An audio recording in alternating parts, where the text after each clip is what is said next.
Excellent. Well, I didn't do that well at school and that, right? But we had biology, and I didn't take much of it in. But there was one day when it was about, knob news and stuff. And it was all about how blood, is what makes... engorges the erectile tissue. Sure. Yeah, it was all about that. And there was this girl in our class called Paula, right? We were sat there watching it, and she fainted. You just heard her go, oh! And she hit the floor, right? Because we were all sat on top of the desk watching this. Right, I wasn't that interested in that. No. I wasn't looking at it and that. But Paula, right, she fell over. And the funny thing was, right... What was it, a video? Yeah, a video of, like, this blood doing the business to this fella's member, right? And she fell over, like, and everyone's like, oh, what's up with her? And the teacher was trying to, like, wake her up and give her water and that. And it was really weird, because then the nurse came in, and yet this video was still playing. And the nurse came in, what happened? Well, do you seen this? Yeah. And you could hear, like, then it was going on to, like, sex education on the video. It was all done from start to finish. What happens? Da-da-da-da. And by the end, and she was still out cold by the time it got to, like, and then they had a baby. Yeah. Right? That just reminded me of it. So it seems to me that was a sex education class. She fainted when the penis got erect, and when she woke up, a baby was born. That's probably what she thinks happens. She's wandering around now. And the whole class just missed out a bit because they saw someone. If she's ever with a bloke and he gets an erection, she just goes, oh no. Well, that's it. She was a bit of a class tart, really. That's why everyone was like, what's up with her? Carl. No, but she was. Everyone was like, what's up with her? She's not seen it before. But just reminded me then. Weird. But anyway, so I wouldn't be loving it. Anyway, let's leave Nero aside. Yeah. The other thing in this, should we play a record and come back? There's another interesting fact. There is some extraordinary facts in that. Yeah, we'll do more facts. We're running over. It won't be knob news. There'll be all different types of news. Good show, though? Enjoying the last show? Yeah, it's alright, and, I hope it gets better because, Telegraph are listening today. The Telegraph, the paper? Yeah. Are they? Why did you say that?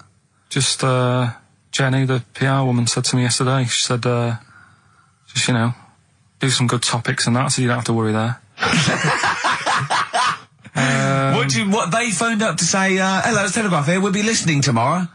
I don't know what they're doing. Are they doing a review of it or something? I don't know. Why would they do that? There's no reason to. I'm a bit... why didn't you mention this earlier? So Telegraph have said, why would they call up to say we'll be listening? It's a free country. Because they said they'll be listening, but also, can you make sure you record it? Because if we can't listen to it because of the pirate stations that are on at the weekend, because it affects our signal and stuff. Whoever's listening must listen and know there's a problem with pirates, and they said, can you... Well, they're probably just doing a feature about radio shows or something then. They're going to tear us to shreds. Listen to... seriously, the drivel we've talked today. I mean, what are they going to make of it? That's a broadsheet newspaper. I think I know what Monday's headline's going to be. I don't think it's going to be like, they're going to forget about the power cuts. It's not going to be about, the inquiry or terrorism or anything. It's going to be, no more to knob news. Yeah. It's going to... They're going to love that. I mean, I have a little bit of self-respect. And if I'd known a quality newspaper was going to be listening, I wouldn't have turned up today. Because, I'm an award winner, and I'm a respected television writer, and I've, won awards, sort of classy. Don't worry, though. And don't worry. What have we talked about? Knobs. We've had the worst quiz on radio. We've had you trying to explain relativity. You didn't even understand what that word meant. Yeah. You just mentioned there about, sort of, no knickers and that. Is this going to be your Auntie Nora? No. Right. It's just, like, the last flat that I lived in, I always had a good view across the road, and I could see, it was the hairy... There was the hairy Chinese kid. Not hairy Chinese kid, he was just a Chinese kid, actually. Yeah. Running about. Because that's rare, isn't it? Hairy Chinese kids are very rare, isn't it? Yeah. There's only one official sighting, isn't there? In one of those shit little magazines that you buy. Yeah, he was running around in his underpants. You just swore ironically. I mean, I imagine if there's any newspapers listening, you did that. Because he's sort of jokey and... Yeah, go on, let's not swear. And there was the old woman who didn't move, she was just sat there reading a book all the time. Who we think possibly died and no one came round for weeks, And now I've moved, right? And it was quiet for a bit. I always look at what view I'm getting, right? Looked across and it was just sort of empty, sort of flats ready for people to move in and that, right? Anyway, people are in there now, right? And they've put all the furniture in, but I haven't put any curtains up. Oh. Right. So anyway, I'm sort of washing up, just having a look out the window. Yeah. Right.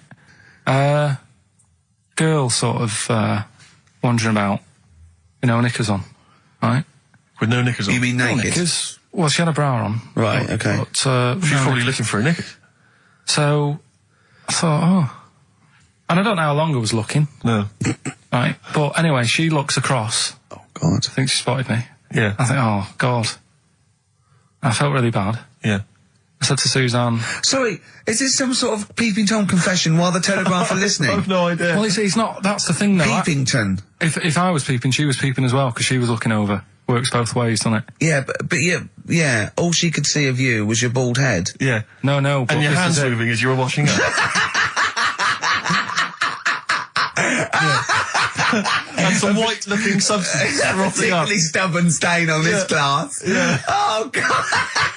Imagine that. Imagine if she looked across. I'm assuming your sink is lower than the window. But didn't she just cover up or something? Or she looked back and go, oh, you looking at my fanny? Well, the thing I did... What? I thought, just sort of drop me boxer shorts. Because I thought... Well, Suzanne said, what are you doing? What are you talking about? What are you talking about? No, just so they can see me cheeks of me. What are you talking about? No, because I thought, if she thinks I'm walking about in the nude as well, then we've both got something out of it. Karl! This sounds like a bad excuse in court. I know. This is or the plot of a film on Channel 5. I mean, this is like the doctor who got done right for exposing himself to a patient and then painted that little thing that you look down their throat pink. Yeah. And go, this is what they saw. Yeah. No, so sorry, you were looking at a woman dancing around naked, right? So the only thing you could do was immediately drop your boxer shorts. So she looked across, saw you fully clothed, saw you took your boxer No, she wouldn't have done, because it's sort of just the top half and the sink's at a side angle, so I was sort of looking out. So she wouldn't have seen your trousers then anyway? No, she did. I moved in front of the window more. So you then made you actually climbed in front of the window. Oh, this is amazing! So you climbed in front of the window to show off it wasn't your naked lower half. Suzanne said, what are you doing? I bet she did. What are you looking at? I sent you in here to clean up. What are you doing? I'm just taking my trousers down, standing over the window. Why? Because there's a naked woman across the road. What do you think I'm doing, Suzanne? I'm exposing myself while looking at some free fanny. Leave it. What's up with you, Suzanne? Leave it then, leave it. Christ. Are we doing Rockbusters or what? Yeah. She sent you in there to read up on Einstein. She comes in and finds that. Oh, brilliant! Anyway, wait a minute, can I just check? A final question. What did the woman across the way... What happened? What was her reaction? I didn't look again. I just thought, you've seen a bit of action as well. We're both happy. Let's leave it. Brilliant. So were you waddling around like a penguin with your trousers around your ankles? I just was walking about, and Suzanne said, what are you doing? I said, I'll explain to you in a bit, but don't look out the window, because then it's excellent. obvious. Then he sees, she calls her husband to look at Karl walking around naked. He goes, oh, she's got a... Quick, Suzanne, get him out. There's only one with you can do. Get some more friends. They've gone one more. Anyway. Brilliant. Right, play a record and come back to Rockbusters. And Monkey News. We haven't got enough time. Do Rockbusters. Oh, God almighty. I make it clear now, I do not condone in any way, shape or form what Cheryl Tweedy... Now, you weren't speaking to Suzanne last week at this time because you said she had a haircut, probably quite an expensive haircut. She's a lady in media. She's got to look good. She probably doesn't go to the barber like you or just shave it at home. She probably spent quite a little bit of money on it. She came home. She thought, well, my sweetheart, my lover, my sweetheart, you know what I mean? The man in my life is gonna love this. Well, he adores everything about me. He's gonna love my hair. She walked in. Hello, Karl. All right. You look like Dave Hill from Slade. Is what Hugh said to the poor woman. And then talked about it on air. She was furious about that. So what did you do? Karl? She did listen, yeah. She wasn't happy. And you heard you slagging her hair off? Yeah. Well, what so this is probably annoying her now. Well, no, it doesn't matter. We can do a lot today because she's at work. So, and of course, no one's going to tell her. Let's have a chat about a fat arse, shall we? Hold on. Oh dear. You are in so much trouble. That's... Look, he's realised he is a little bit worried. Oh, didn't you go and buy her a coat or something? Took her out on Sunday and treated her to a new coat and that. Yeah. But I offered, I said as well, I said I'd pay to have it done again. Oh no!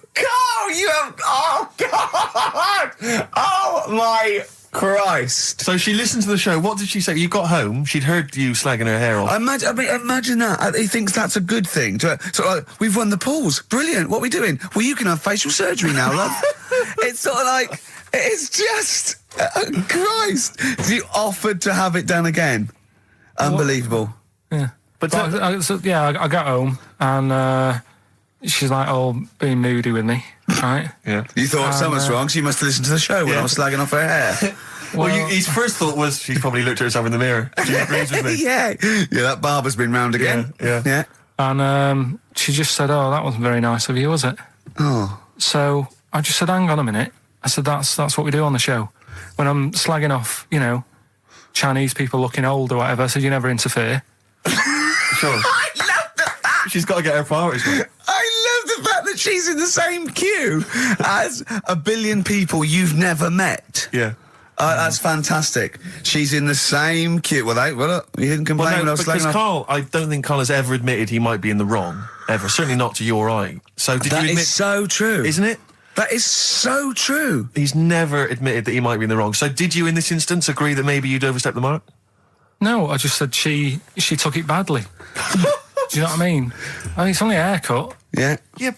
Steve, you haven't seen it, so you can't start interfering on this one. No, okay. No, I haven't seen it, but I very much doubt she looks like Dave Hill from Slade, who, if I'm unless I'm mistaken, used to cut his hair with garden shears blindfolded. Well. So, you know what I mean? And did her teeth stick out and she started speaking with a Brummie accent as well? I've got used to it now anyway. So. And so did you bought? So at some point you came crawling back and you said, "Do you want me to buy you a coat?" I just said, "Let's leave that. Let's go out and have a good weekend." Sure. But get your hat before we go. And treated her to a new coat and that. It's a nice coat, so people will look at that rather than looking at the head. So what does it do? Flash? It's got obscenities across the back. If anyone who knows Carl's girlfriend is listening, tell her. And maybe you're a work colleague and you're listening to the show. Because I think this is terrible. Get her to phone him now. Get her to phone him now. I mean, forget the phone on the XFM number. What's the fat ass complaint line? Because you are in deep shite. XFM 104.9 of a Saturday. Ricky Gervais with me, Steve Merchant. Hello there. But we're not here. No, we're away. So this is the best of, and I hope you're enjoying it. We certainly are. Made famous, of course, by Jimi Hendrix. Yeah. That's All Along the Watchtower, as originally done by Mr. Bob Dylan. On XFM 104.9. So, Carl, just take us through the moment where you gave this gift. Firstly, so you went into Boots, right? You thought, all right, 100 condoms. Brilliant. Okay. Did you wrap it up? I don't know if it was 100, probably 80. Right, okay. Yeah. Right. You don't want to go mad, do you? Wrap them up. I'm just resting easy knowing that he's not trying to breed.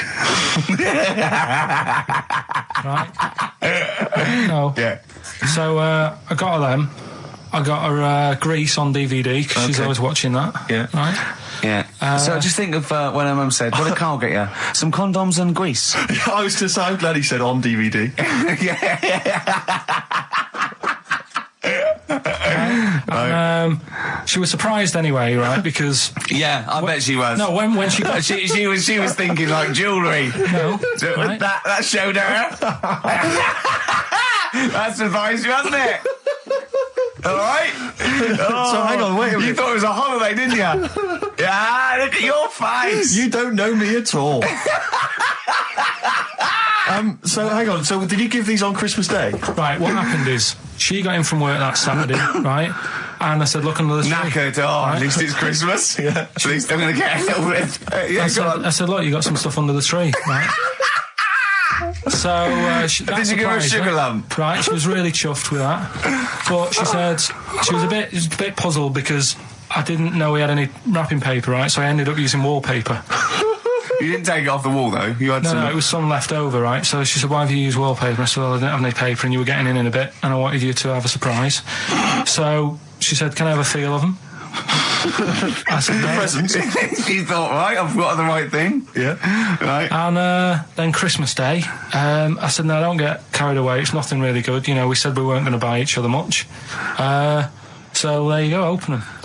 Yeah, go on. And can I just ask, had you received your present from her yet? Yeah. So what had you received? What did he have? Had some shoes. Nice. Right. Getaway game for PlayStation. Nice. I'm just totting up the value of this. Those, Go on, yeah. And just also think about how much fun and pleasure you get from them. Yeah. Although, of course, condoms, I can see the the appeal. Well, okay. So I think but also add to that bit 150 quid for a meal. If you're going to start totting up, 150 quid for a meal. I bought her some shoes, 72 quid. Yeah, that was after the event, though. Doesn't matter. All right, so you received these, dare I say it, thoughtful and nice gifts. You handed over the box of condoms. They were wrapped up. She unwrapped them. Yeah. Go on, take us through it. Walk us through it. Well, it's not something you play with on Christmas morning. Oh, God. Oh, right. But when she opened them, what did she say? Well, I wrapped them twice as well, so she thought it was something really good. Extra protection. Right. And, so she thought it was something really good. And then... So the disappointment would be doubled. Yeah, go on, yeah. Then she just opened it and went, oh, yeah, so what's on the telly? And that was that. Ungrateful. What an ungrateful woman that is. Well, fancy not wanting I told her a box of economy condoms from Boots. I said to her about the thing about, it's all about the surprise and that, innit? Yeah. You explained that to her? Yeah. What, after she'd unwrapped it? Yeah. Thoughtful. And she was all right about it. Yeah. She understood. Rick, I suggested to him that he buy his girlfriend a gift. I'm worried I've done more damage to the relationship by suggesting that than if he had just forgotten. Next time you've got to go shopping for her yourself, Steve. I think I might do. You've better go shopping for her yourself. I'm glad it's all over, though. It's mental. Yeah. It annoys me. The whole thing annoys me. And she knows that as well. Yeah. She should know. She still insists on having Christmas once a year? Well. Wow. I'm No, but anyway, what did you get? I can't think what you bring to the relationship, Karl. I don't know what it is she's getting from you in this relationship. It's like she's doing all the work. 80 times. Oh God, Karl! I love it. You're brilliant. I know what she's getting. He's the. What? No, he's not thoughtful. No, but he's thoughtful. He's the best he can do with the brain he's got. Do you know what I mean? Right. He's doing his best.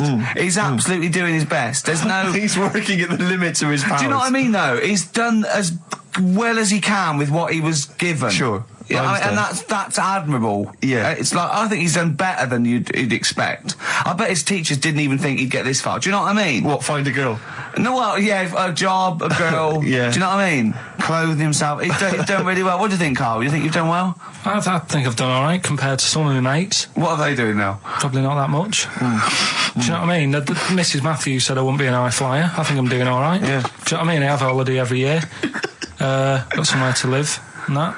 Yeah. Got a new flat, haven't you? Yeah, so where are they then, the condoms? Did she show them to her family and friends? No. Take them into work? Look what Karl's I'm surprised she told Ricky, actually. I was a bit disappointed in that. Yeah. Because I didn't go shouting around. You don't talk to anyone, do you, in the week? You just hide in your little sound booth thing and you really don't talk to anyone, do you? Much? Not really. No. I mean, you might call up. Yeah. But no, I keep myself to myself. Yeah. Then you don't get bogged down in the office politics and stuff. Yeah. Is there a lot of office politics here? I don't know. I don't get involved in it. Oh, yeah. Proved your point. So when we're away and we're like out of action, who, other than Suzanne, who will you talk to of the day? How will you get a sort of feedback from the world? How will you get sort of like input and... I always, if ever I've got like a question on anything, the internet's sat there and I can just go online and find out. The internet is good. It's brilliant. But it's not all verified. It's not all necessarily factually accurate. Anyone can put things onto the internet. It's it's freaks and things that put on things one, right? like... Here's one that I read in a week, right? Go on. About this woman. Yeah. She was a bit of a punk. And to get her hair done like she wanted it. Super glue. Right, no. She got lard. Apparently it's a popular thing, you might know. Put lard on your head. Yeah. And you put it in the oven. Oh. Now, apparently the heat that you get from the oven is different from the sort of heat you get from an hairdryer. Right? And she had to do that to get the style that she wanted. But anyway, she comes into some money or whatever, treats herself to a microwave. Right? It's not true. Opens the door, jams the things, like the little catch. So the microwave works. She jams it with a screwdriver or a knife or something. Yeah. Puts the microwave on, sticks her head in, boils her brain. Don't be ridiculous. right? Well, why is that ridiculous? Boils her brain. She boiled her brain. She boiled her brain. And this is what's good about the internet. I went straight from that, and there was a subject about brains. And do you know that Russell Crowe, when he dies, he's given his brain to charity or something, some sort of some people who can do stuff with it. She gave hers to Pot Noodle. Vesta. Yeah. Oh, That's boiling the a sort of skull. Yeah. That's not true. It's not true, Karl. Just urban myths. Someone made it up. Yeah. For a laugh. They're just too convenient urban myths. Everyone's you can tell an urban myth's not true because it's always this happened to a mate of mine, and when you say what happened then, they go, don't know, that was it. Was that it? Was it? Someone boiled a brain and that was it. There was no more story. Well, Were there any dates, locations, times? I think it was in Belgium. There's that one. There's that one that a bloke, right, was going to get a phone call at 4:00 to find out if his business was, okay, right? And if he didn't get the phone call, he knew he was broke, destitute. So dead on 4:00, the phone didn't ring. So he went up to the roof of his office and he jumped off to commit suicide. And as he was passing his window, the phone was ringing. Oh no. Karl, it didn't happen. Didn't happen. Think it through. Who told that story? Who told that story? As he hit the pavement at 120 miles an hour. He's the only person who could have known that series of incidents. Also, why didn't he wait? As his life's at stake, why didn't he wait till 5:00? I said, I'm going to give it 5 minutes just in case the lines are busy. Yeah. And what sort of bloke goes, I'll call you at 4, okay, if your business, well, call me anyway. No. If I don't call exactly 4, then, you commit suicide. Commit suicide. I would, because if I don't call at 4, that's the end of it. Well, call me anyway. No, that's not the way I work. Why can't you just call me and tell me the other way? Well, I'm telling you how I do it. If you're bust, I don't call. Can't you just call to verify in case someone goes wrong? What if it's engaged? It won't be engaged. Just commit suicide at 4, please. It didn't happen, Karl. The other one, right? A bloke, right? He's on a train station, and I say how I heard it. He's waiting for a crew station, whatever, and he shits himself. As you do. And so he goes, oh, my train's in 5 minutes. So he runs across to Millets and goes, quick, Levi's 36. The bloke just puts it in a bag. He runs onto the train. He goes into the toilet, takes his trousers and pants off. He's soiled. Yes. Throws them out of the window. I won't be needing those again. Cleans himself off. Open the bags. It's a jacket. Oh. No, it didn't happen, Karl. At what point did he go into it and go, quick, Levi's 36? And the bloke went, sorry, Levi's 36, what, a pair? No. Shall I wrap them? Them? It. Shall I wrap? Just wrap whatever it is. Do you want to look? No. I'm not looking when you're putting it in the bag, please. Right? 36 white stories. Don't say anything. I've told you 36 Levi's. And put it in a bag and charged me for it. Yeah. I don't want to discuss it further. Yeah. There was one. There we go. There was one about a woman whose husband died, and she had him cremated. Yeah. And made like a little egg timer out of him. Oh. And she said, I did that so it can still help around the kitchen. Well, that might be true. That might be a joke. That's quite sweet. That might be true. It's true story again. It was all. No, not again, because the ones I just told weren't. Nor is the boiling the brains in a bag curry microwave head story true. Yeah, that's all.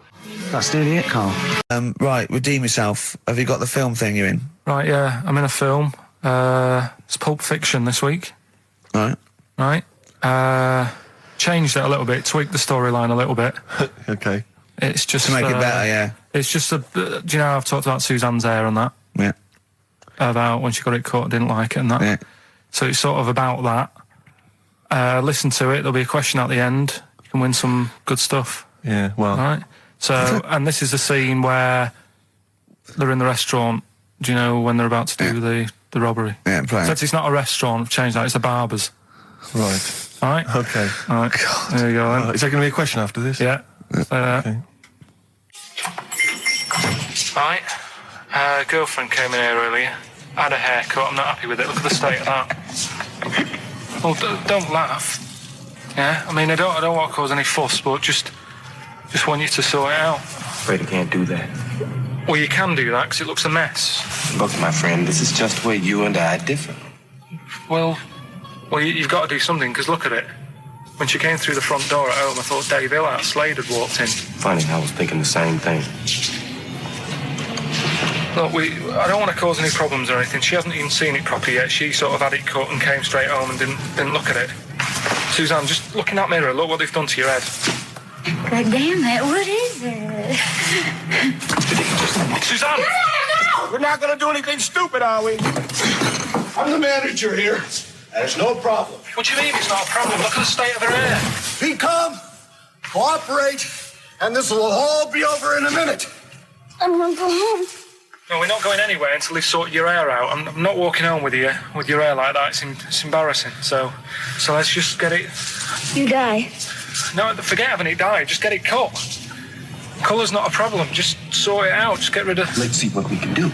Right. Good. Look at it. Look at the state of it. I'm trying real hard. Suzanne, just keep your head still there so you can... Just hang in there, baby. You're doing great. I'm proud of you. Just sort that bit out there. Just put that.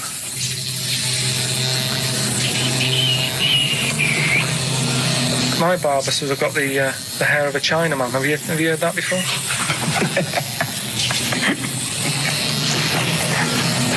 Oh, man. What? What's so funny about that? Is it serious or what? Freaking me out. If my answers frighten you, you should cease asking scary questions. It's almost over. There you go. No, it's not brilliant, but that'll have to do, won't it? I reckon we'll have to buy her a hat on the way home. Yeah, that's probably a good idea. Do you think Suzanne's listening?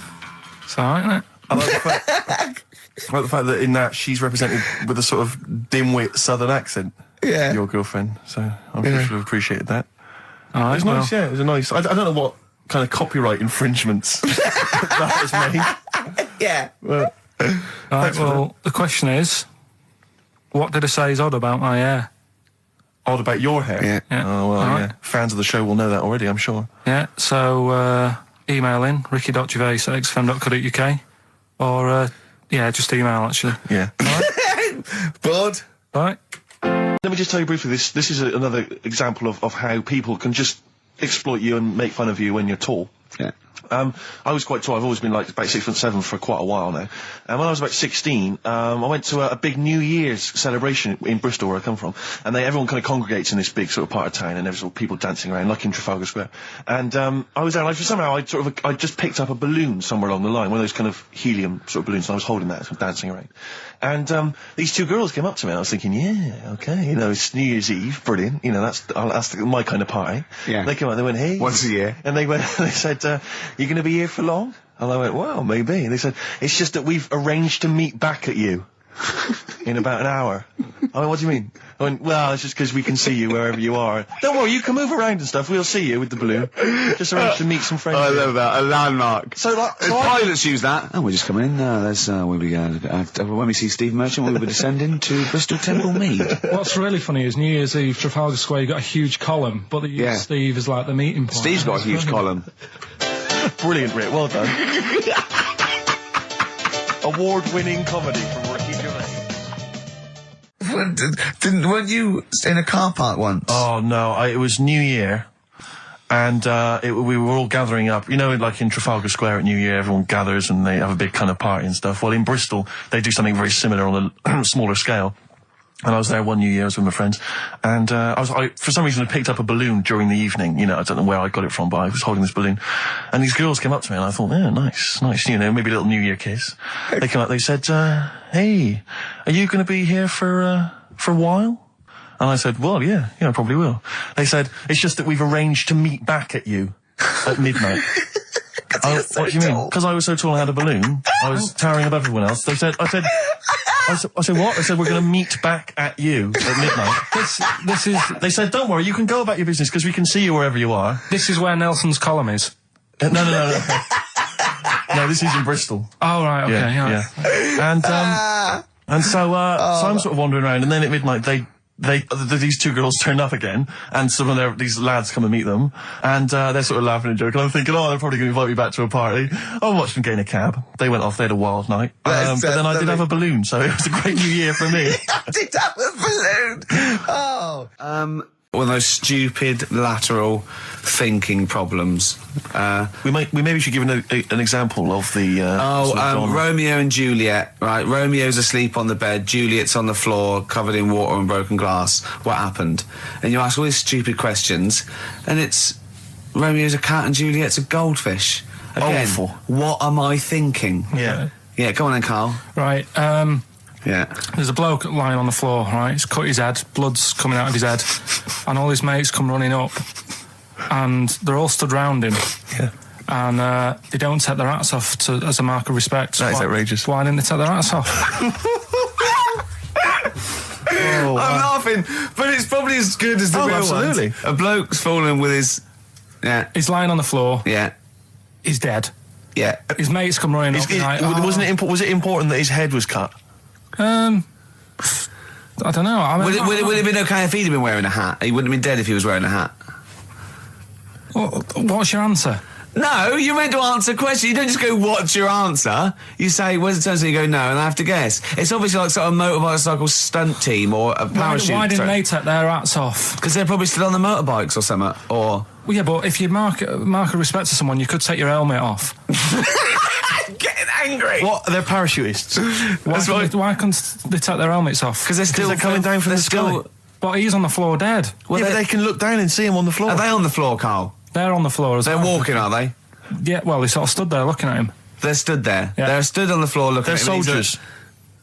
Why? But why? Because it might be in a battle zone. They might have their helmets on, and he's been shot in the head. No. Well, that does work. You see, this is my point. That one works. That one works. Unless you've given us a piece of information where that doesn't work. What's the difference? Why is yours different to he's been shot in the head in the trenches, and they're looking at him and they keep their helmets on? I just don't think it matters as much. If they're in the trench, they're already guarded a little bit, so they could take their hats off. It's the best mate, for God's sake. Okay, he's dwelling on this. Are they normal hats? What kind of hats are they? The answer. No, don't get ratty. What kind of hats are they? Baseball hats? If I told you what sort of hats they are, you'd have the answer. Wow. Okay, I've got to guess what sort of a hat it is then, have I? Right. Is it a trilby? No. Is it a bowler? I know what it is. What? They're spacemen. No. Oh, that's a good one. That one works as well. This is my point. I like that one a lot. It works. He's fallen on the moon, and not that the moon happened. It was set up, wasn't it, in the studio? We know that, yeah.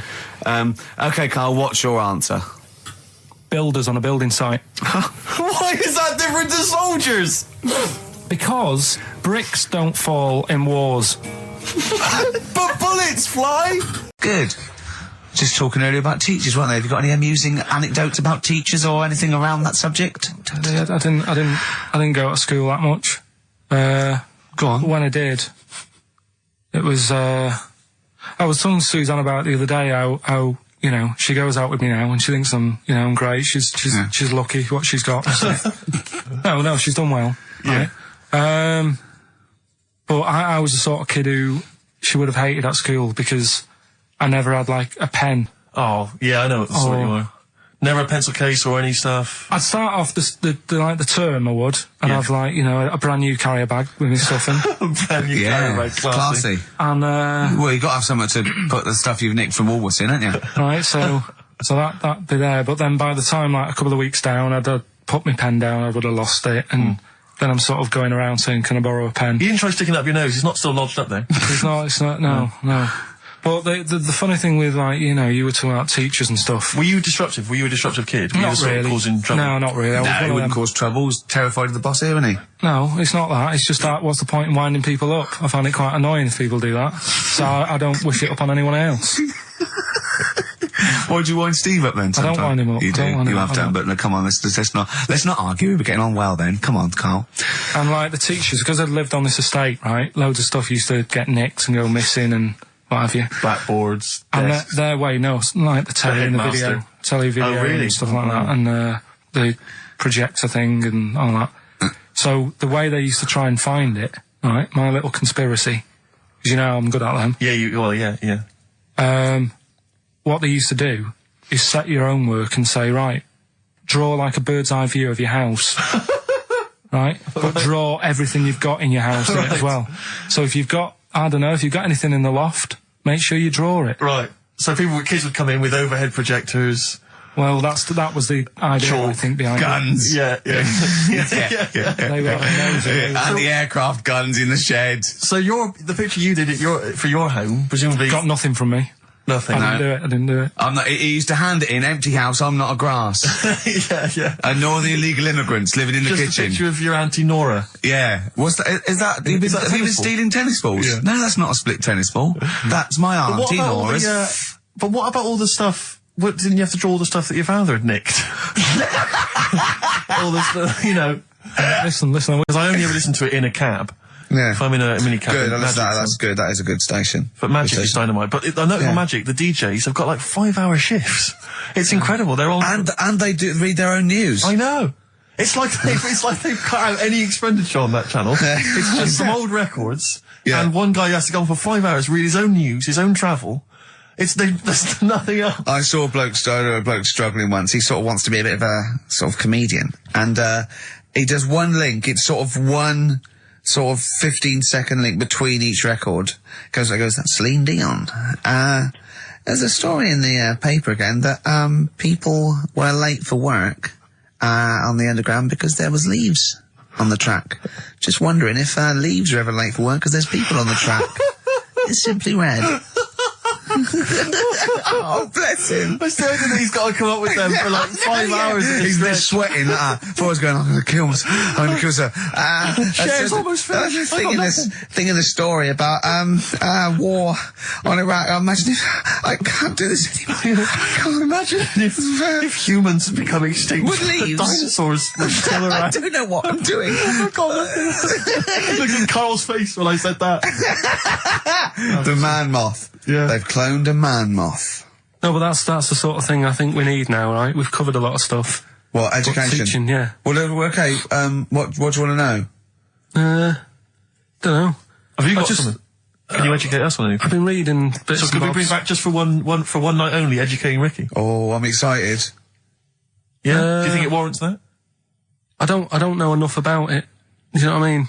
About what? It sounds perfect. Play the jingle. Educating Ricky. He's getting smarter. A couple of things happened in the week that I read about. Okay. Keeping up on what's going on in that. Sure. Yeah. One was about that Galileo fella. Okay. Was it about 1636? Was it? I think it might have been not earlier. bad. Go on. Did some stuff with light and that. Yeah, he did lots of physical experiments, yeah. Is that it then, Karl, is it? He did some stuff with light and that. What did he do with light? What was that? Well, I think he invented the first... Telescope. Telescope. So I think it's a particular lens, though, and he did experiments where he dropped famously two different weighted balls from Pisa, and they hit the ground at the same time, showing that doesn't matter, the weight doesn't matter, air resistance does, and stuff like that. I think he probably explained it a bit better than that. Yeah, but I'm talking to Karl. Sure. Did they need to know He's stuff? just thinking about pizza. Yeah. Did they need to know stuff like that back then? What do you mean, did they need to know stuff like that? It's just... There weren't people going around going, I've got to drop these two things off the bleeding tower of pizza. I just don't know which one's going to land first. Yeah, I need to know. What do you need to Bring know me about? Galileo. Yeah. It's for a bet. Yeah. No, but if I was knocking about then, I'd be like, stop messing with that. We need a telly. Or, you know what I mean? I bet he thinks the Flintstones is real. I know. That'd be brilliant. That's what I'd do if I was a caveman. I'd make a telly out of rock. Yeah. And a pelican And a as car a that I cement just mixer. ran along the road with. Yeah, exactly. Yeah, we need a car. Yeah. Well, we haven't really got the internal combustion engine. Can you stick your feet through the bottom? Yeah, just get me a car, for Christ's sake. Anyway, so I learned that. And then, What? He learned his name. Yeah. Other people I learned the name of this week. Oh, if a chimp could watch telly. Go on, Karl, go on. and there was also a fella in the week who said that women shouldn't be wearing trousers. Why? Because they don't look good in them. Right, and who was this man, and from what era French fella. Last week. Did he mean walk around naked? He just said women should wear skirts rather than trousers because no woman looks good in a pair of pants. Right. How old was he? He was probably about 67. Uh-huh. About that, 67, 68. Yeah. Wasn't happy with that. What do you think? What do you think about that? It's rubbish. Yeah. These are the only things that have caught your eye over the last couple of weeks. This is the entire news. Galileo did something with light. A French fella said women shouldn't wear trousers. See, that to me wouldn't pass as education. It's not education. I don't know where you could ever use that. I don't know when that would ever be applicable to life. I just like reading stuff that sort of reminds me of... Do you know what I mean? If I read it and it gets me thinking, I think that's a good little piece. But, I mean, but surely can't you just sort of like sit near something that vibrates to keep your brain going? Or shake your head every now and again? I mean, what does this do? You mean it makes you start using your brain? But what aspect of a Frenchman said women shouldn't wear trousers got your mind working? What questions were you asking? Because I thought that's a bit daft, isn't it? Right? Yeah. Okay, it ends there with me. There's nothing else. There's nowhere else for me to go on that. He closes your mind's the still worrying. Yeah, go on. What did you think? Let's go through this. Oh, I wish we could download his thoughts. I know. Just watch it. Yeah. Wouldn't it be great, like a DVD? Cartoon. Imagine that extra footage on the Office DVD. Yeah, Karl's brain. That would be with amazing. Oh, with a commentary. Go on. Women wearing trousers and that, right? On the estate that I grew up in. Yeah. On, right? There was a woman about 4 houses down. Right? Rough. She's the one She was, or the estate? She was, right? Yeah. She's the one whose kid took a horse into her house. Yes. Right. Now, we won't go over that again. No. If you're a new listener, I think we covered.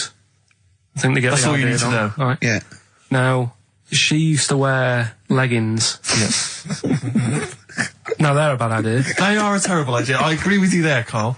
If you're a lady of What the colour? normo persuasion... Were they pink? No, they were sort of black, but with all bits on them.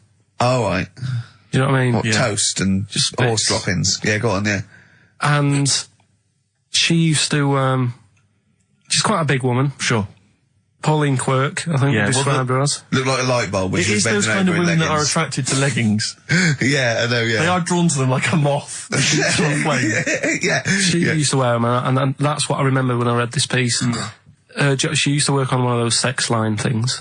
Right. Right, she used to do that. But What, was she, an engineer? the weird thing with her was, she had big eyelids. Right. Go on. That were too big, and this is what I was thinking. What right? do you mean she had big eyelids? How big do eyelids have to be for you to go, they're big eyelids? What was she shoplifting with them? Would she come out of Dixon's with, like, radio stored in them? What do you mean she had No, big eyelids? it was another one of them popular things around our way. Do you know, like... What do you mean popular things? They didn't people go, they go, oh, I tell you what, they're all the rage. Can I get some big eyelids, please? No, it was just like one of them things that people suffered with. Just big eyelids. They could hardly open their eyes. What do you mean? What do you mean? That's one of them popular things around where I grew up. People had big eyelids. They could hardly open their eyes. What does that mean? What sort of freak town were you born in? You had webbed feet people with big heads. You got women with big eyelids. What does big eyelids mean? Are you confusing her with the horse? Yeah. Did she have hooves? Look, what? Just too much skin. It was like the neck of a chicken, but on the eyes. What's your point? Anyway, so there's this big eyelided woman with the leggings. And that's what I'm saying to you, though. That's when I read that story with people with trousers. Yeah. I went from that. Yeah. To into a that. woman who used to have big eyelids. I still at the point. But then, and also the other bloke who had the eyelid problem was a mate of mine. Right. His dad had it, and same problem, massive eyelids. I don't know what that means. I don't know what that means. I used to say to my mum, oh, I'm going round to Dave's house. Yeah. And Or to say, Droopy, well, as you call him. that's all right, but make sure his dad doesn't take you out in the car because he could hardly. He could hardly see. He had to have his head. He gets to tilt his head back to keep his eyes Make open. sure Did he have a couple of matches with him at all times? Oh. What a load of gobbledygook. This began as educating Ricky. I know, it's like he was people thinking, with eyelids. But it's like you're supposed to make that leap as well. Yeah. If I mentioned the trousers, Ricky will probably be thinking about people with big eyelids and women wearing leggings. Play a record, Carl. Got nonsense. Adverts. No. Oh, all right. XFM. Muse, time is running out on XFM 104.9.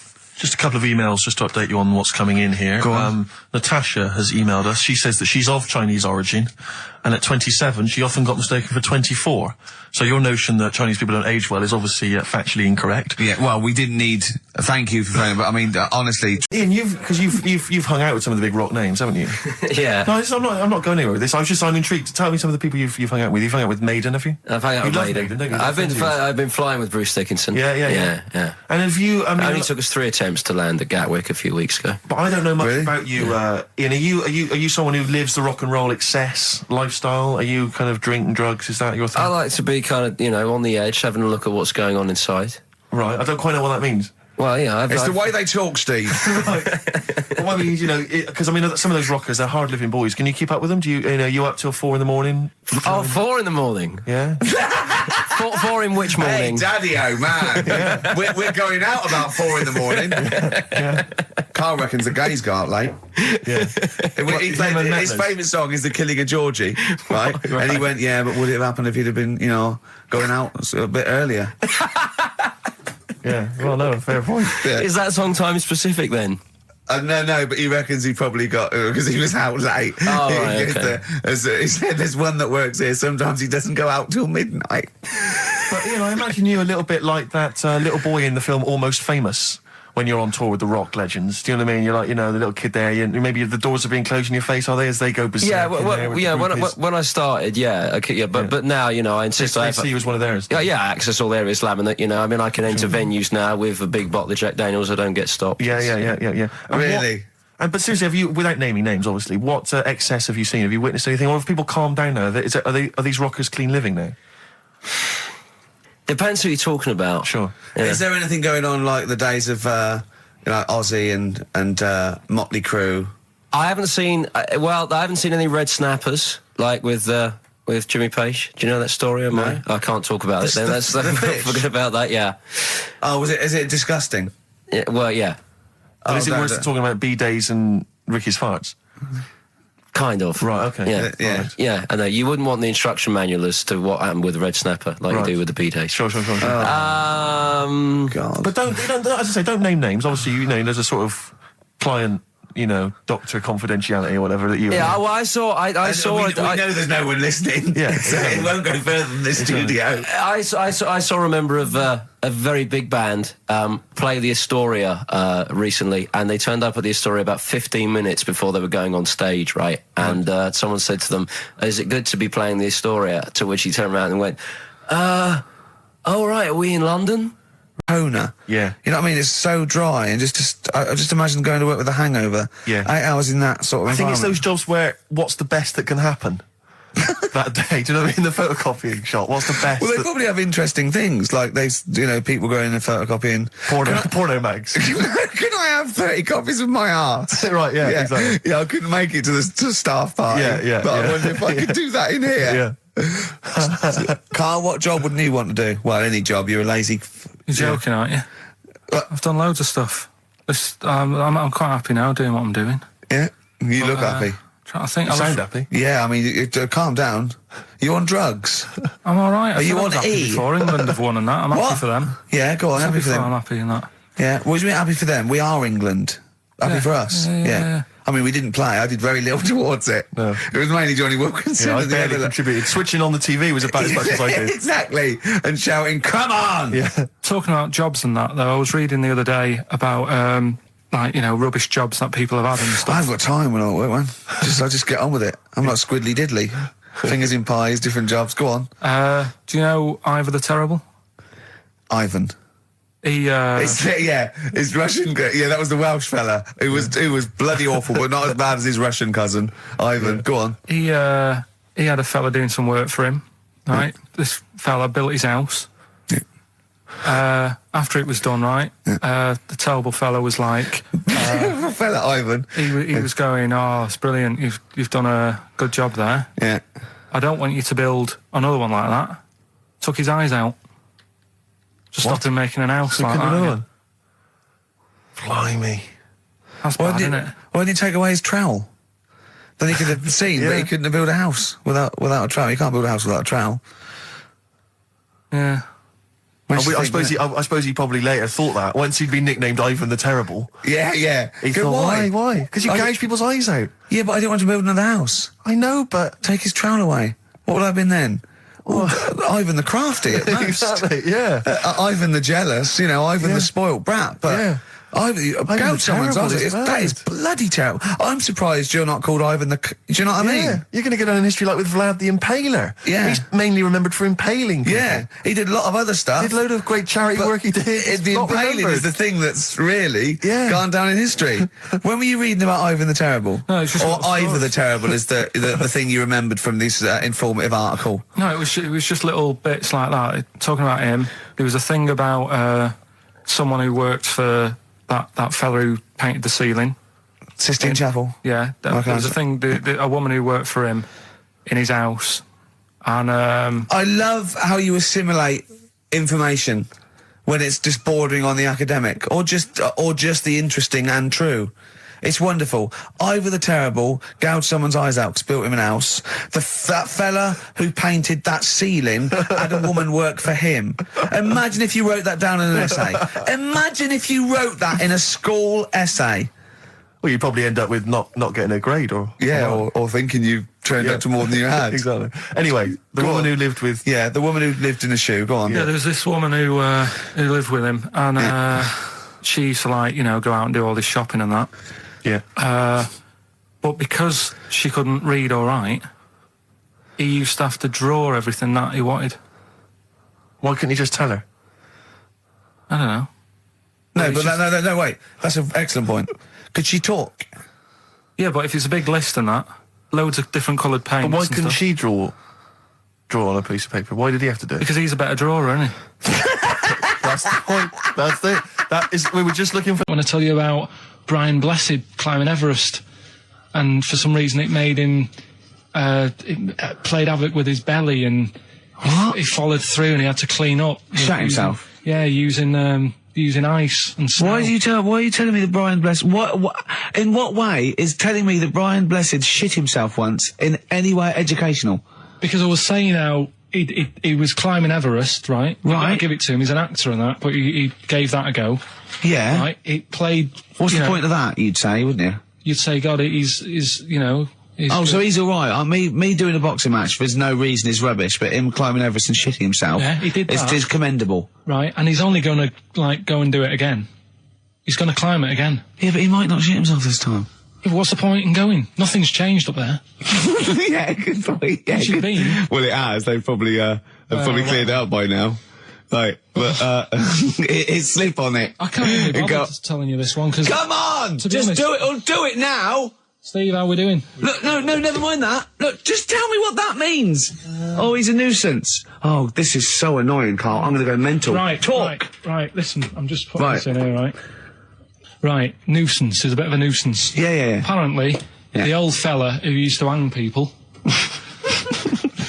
1800s. Yeah. He used to be able to tell somebody's weight just by looking at them. Right? That's a bit of a bonus fact. We'll be the judge of that. The thing that I wanted to tell you is money for old rope. Do you know what I'm saying? I can't even be bothered.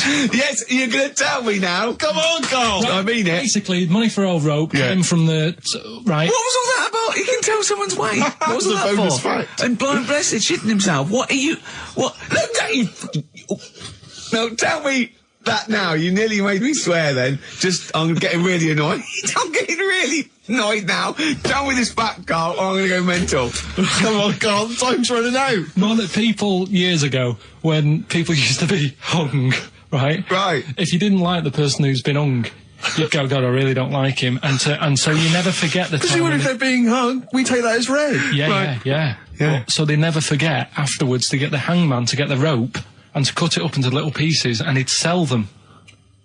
he'd sell the little pieces of rope to people. See, Carl, that's the most interesting thing, if it's true, that you've come up with. Right. Okay. And so so they sell the rope. They sell the rope, and it's money for old rope. Money for old rope. Meaning, like, God, it's easy to make money. All they have to do is cut it up and sell it. I'm cynical. I'm not so convinced. Talking about my dad, Steve, you'll love this, right? Go on. My dad hates being ripped off, right? Yes. Well, no, I can relate to that. That's important. Hates coming to London now. He always wants me to go and see them rather than come here because he just thinks London is like a big rip-off. Last time he came, he got annoyed because I bought him a scone and a cup of tea for like 3 of us, and it was £14, and he just was livid.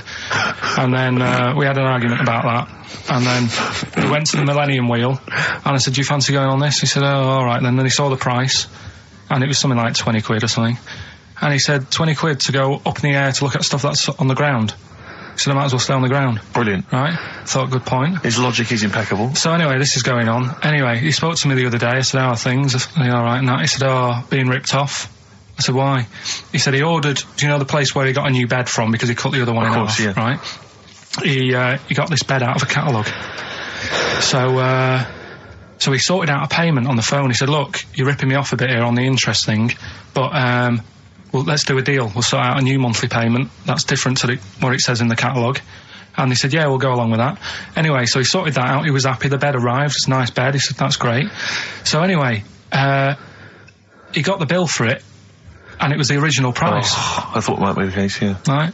So he called up and said, I'm not happy with this.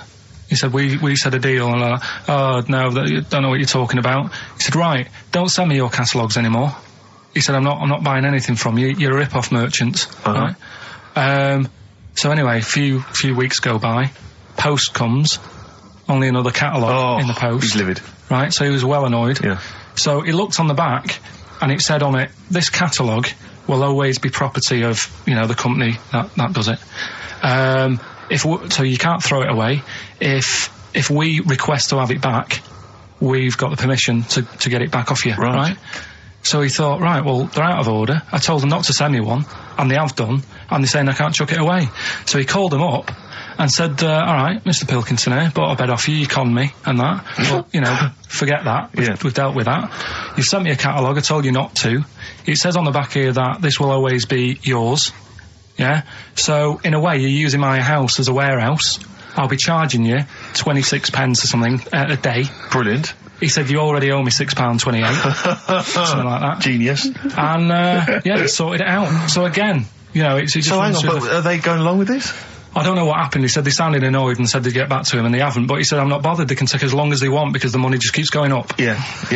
So, what sort of profit has he made so far? Well, when I spoke to him in the week, it was like £6 odd. Yeah. I think that was on Tuesday. So he's just leaving it. It's like an investment. Yeah. It's like an antique. It's just going up every day. Well, I didn't do that well at school and that, right? But we had biology. Mm-hmm. And I didn't take much of it in, but there was one day when it was about, knob news and stuff. Sure. And it was all about how blood,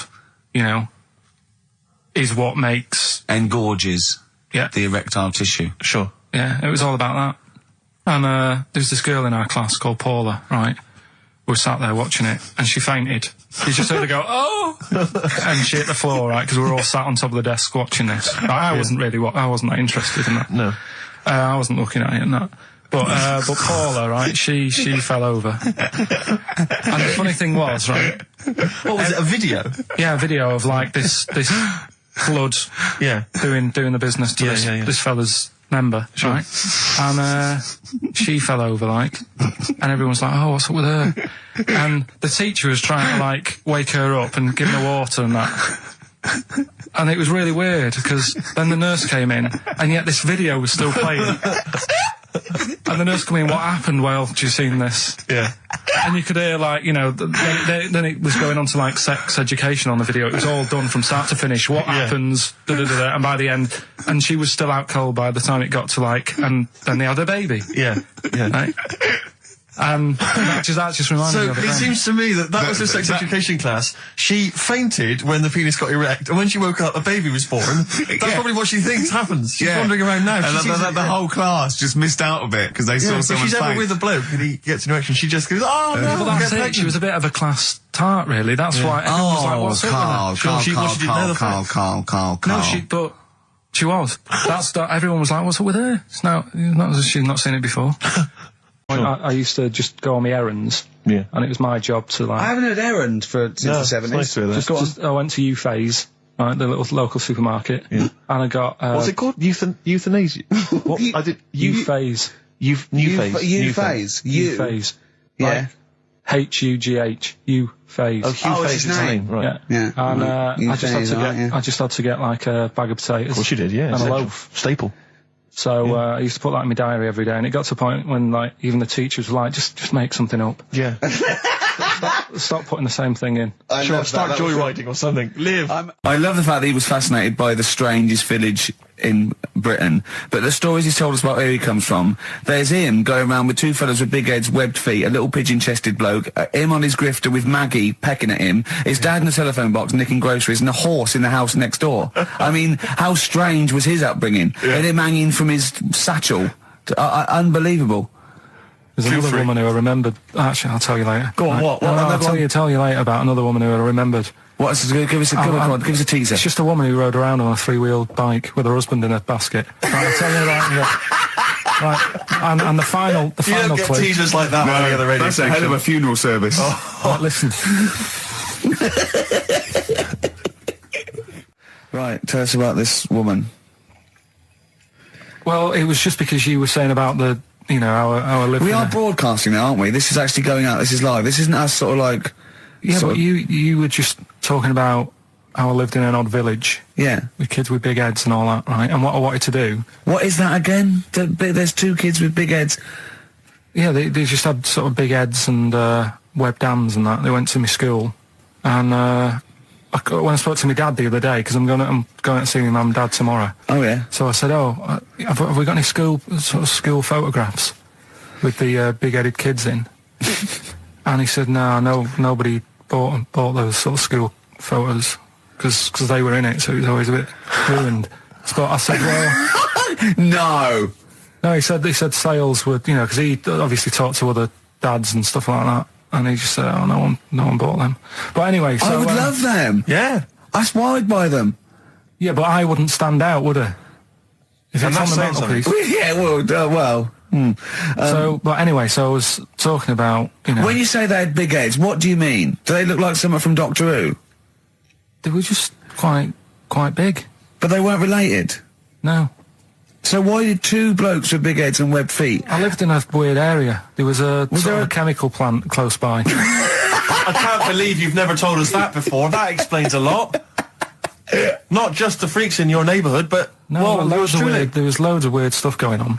There was this, like I said, there was this woman who used to like live in one of the council flats, right? And she had a three-wheeled sort of big, what do you call it? Three-wheeled son. He was the weirdest bloke we ever knew. What do you call it? Like a big tricycle, but for an adult rather than one for a kid. It was a big one. It wasn't a motorbike though. It was a no. It was a push bike thing. Right. Yeah. And she used to sort of ride down the road with a fella sat in the basket on the back with his like legs dangling over. And they'd be going to like the pub and what have you. Was it a different fella each time or the same one? No, same little sort of bald-headed fella. So it wasn't collection for like organs and things. Bring out your ill. And then people just throw Grandad just in the back and go, right, we get £4 for Grandad. But she's got a lovely pair of testicles on him. They're very low, but they bring out your dead or nearly dead. She used to pick on her husband quite a lot.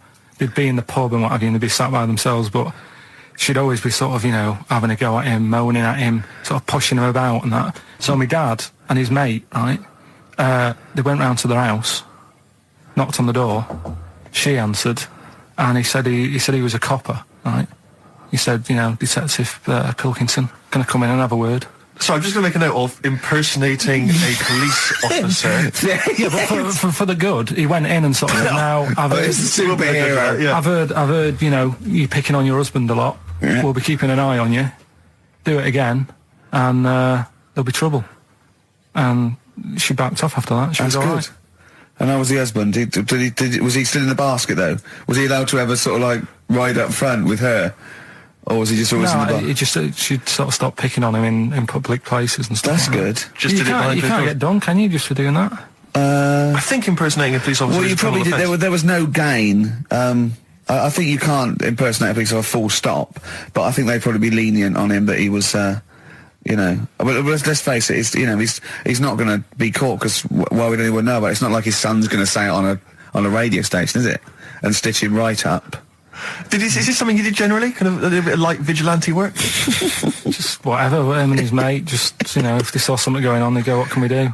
Sure. What little scam can we do or whatever? Oh, that's fantastic. Chimpanzee that monkey news. Right, there's this card game going on, right?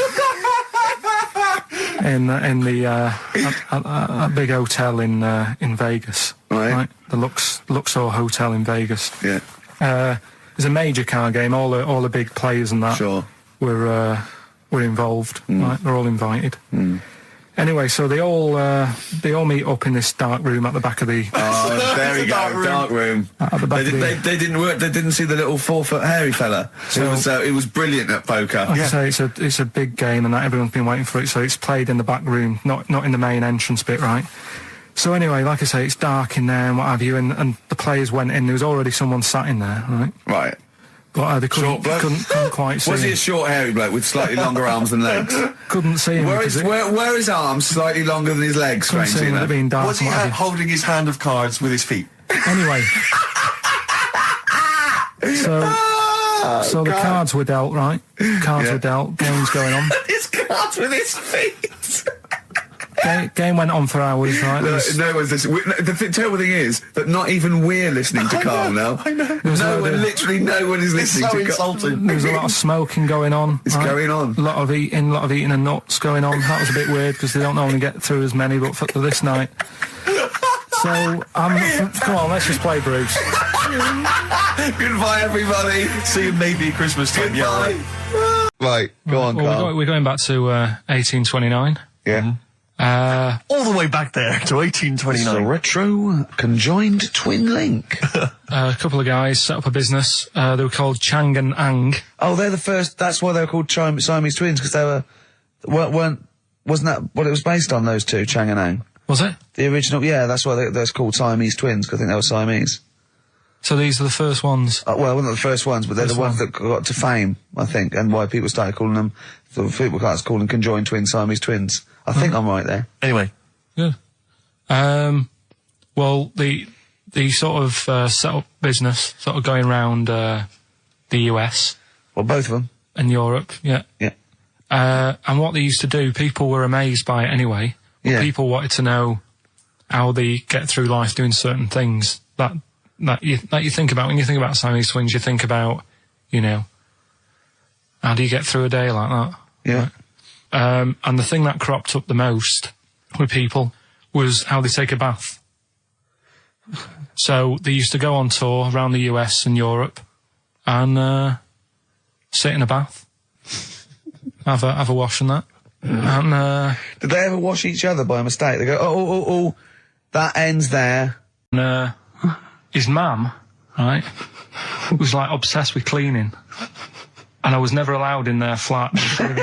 He makes the place look untidy. So she used to, I don't know if it was just me or all his mates, but I used to turn up and she goes, yeah, he is in, but you know what you've got to do? And I used to have to go round the side of his flat, and he had a computer, right, which he used to play. I didn't have one at that point, but he had one. And I used to have to go round the side of the flat and stand at his bedroom window with his window open, and I'd be sort of leaning in playing the game. You are joking. I'm not. His mum... You had the weirdest upbringing I've ever heard. The things you were willing to do. It's the strangest. What is this town like? No, I stopped going. Was there always music? Like, there's the horse in the house there. Oh, look at these two kids with big heads and webbed feet. All right, Ronnie. All right, Reggie. What was it like? She was obsessed. It's like you've grown up in a cartoon made for children. Yeah. No, his mum was really obsessed with cleaning. Can I play it through his window? I used to... Mrs. Ramsbottom, can I play it through Mark's window? Alright, you know what you have to do? She used to be up till about 3 in the morning. Pilkington again? Have you washed your hands? Well, up till 3 in the morning, She washing. used to be up doing the tiles in the kitchen. Washing until 3 in the morning? It's at 3 in the morning.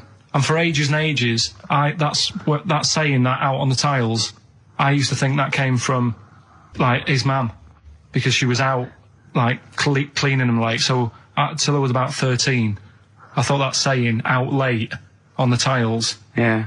was... And now you're not confused by anything. Well, There's no misunderstandings in your life now, is there? See the grass, seen the light. I just think of people sort of of a Saturday going, you coming shopping? I go, I can't, I'm listening to XFM, there might be some monkey news. And they waited 2 hours for that. What sort of a show has a feature called Monkey News? Well, I have to say, the monkey story has been corroborated. Which one?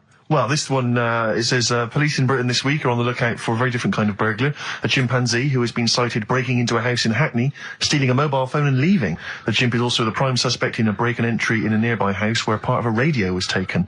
One policeman stated that it might have been trained to steal, but a monkey's not going to think, that's a mobile phone, I'll just have that. Look at Karl's face. Yeah. Fact. That's fact. WC, featuring Snoop, The Streets on XFM 104.9, Ricky Gervais, Steve Merchant, Karl Pilkington. I think we should kick off with a bit of a competition. I think we should get the listeners involved here. Phone up if you want to play XF Family Fortunes. Now, a lot of people, of course, won't be familiar with this because we played this in the very early days of XFM. Yeah. Do you want to explain the rules, or do you just want people to phone in? It's like Family Fortunes. We need two of you. I asked Do you remember we discussed this before? You can't say that. Yeah. And so get two on the line. You're competing against each other, and so it's fingers on the buzzers. Will you stop chewing, picking your teeth? I mean, even if the listeners can't hear, it really annoys me. It is a bit like having a chimp in the room. Do you know what I mean, Karl? right. Have you ever seen him eat hot food? No. Honestly, it is like a chimp. And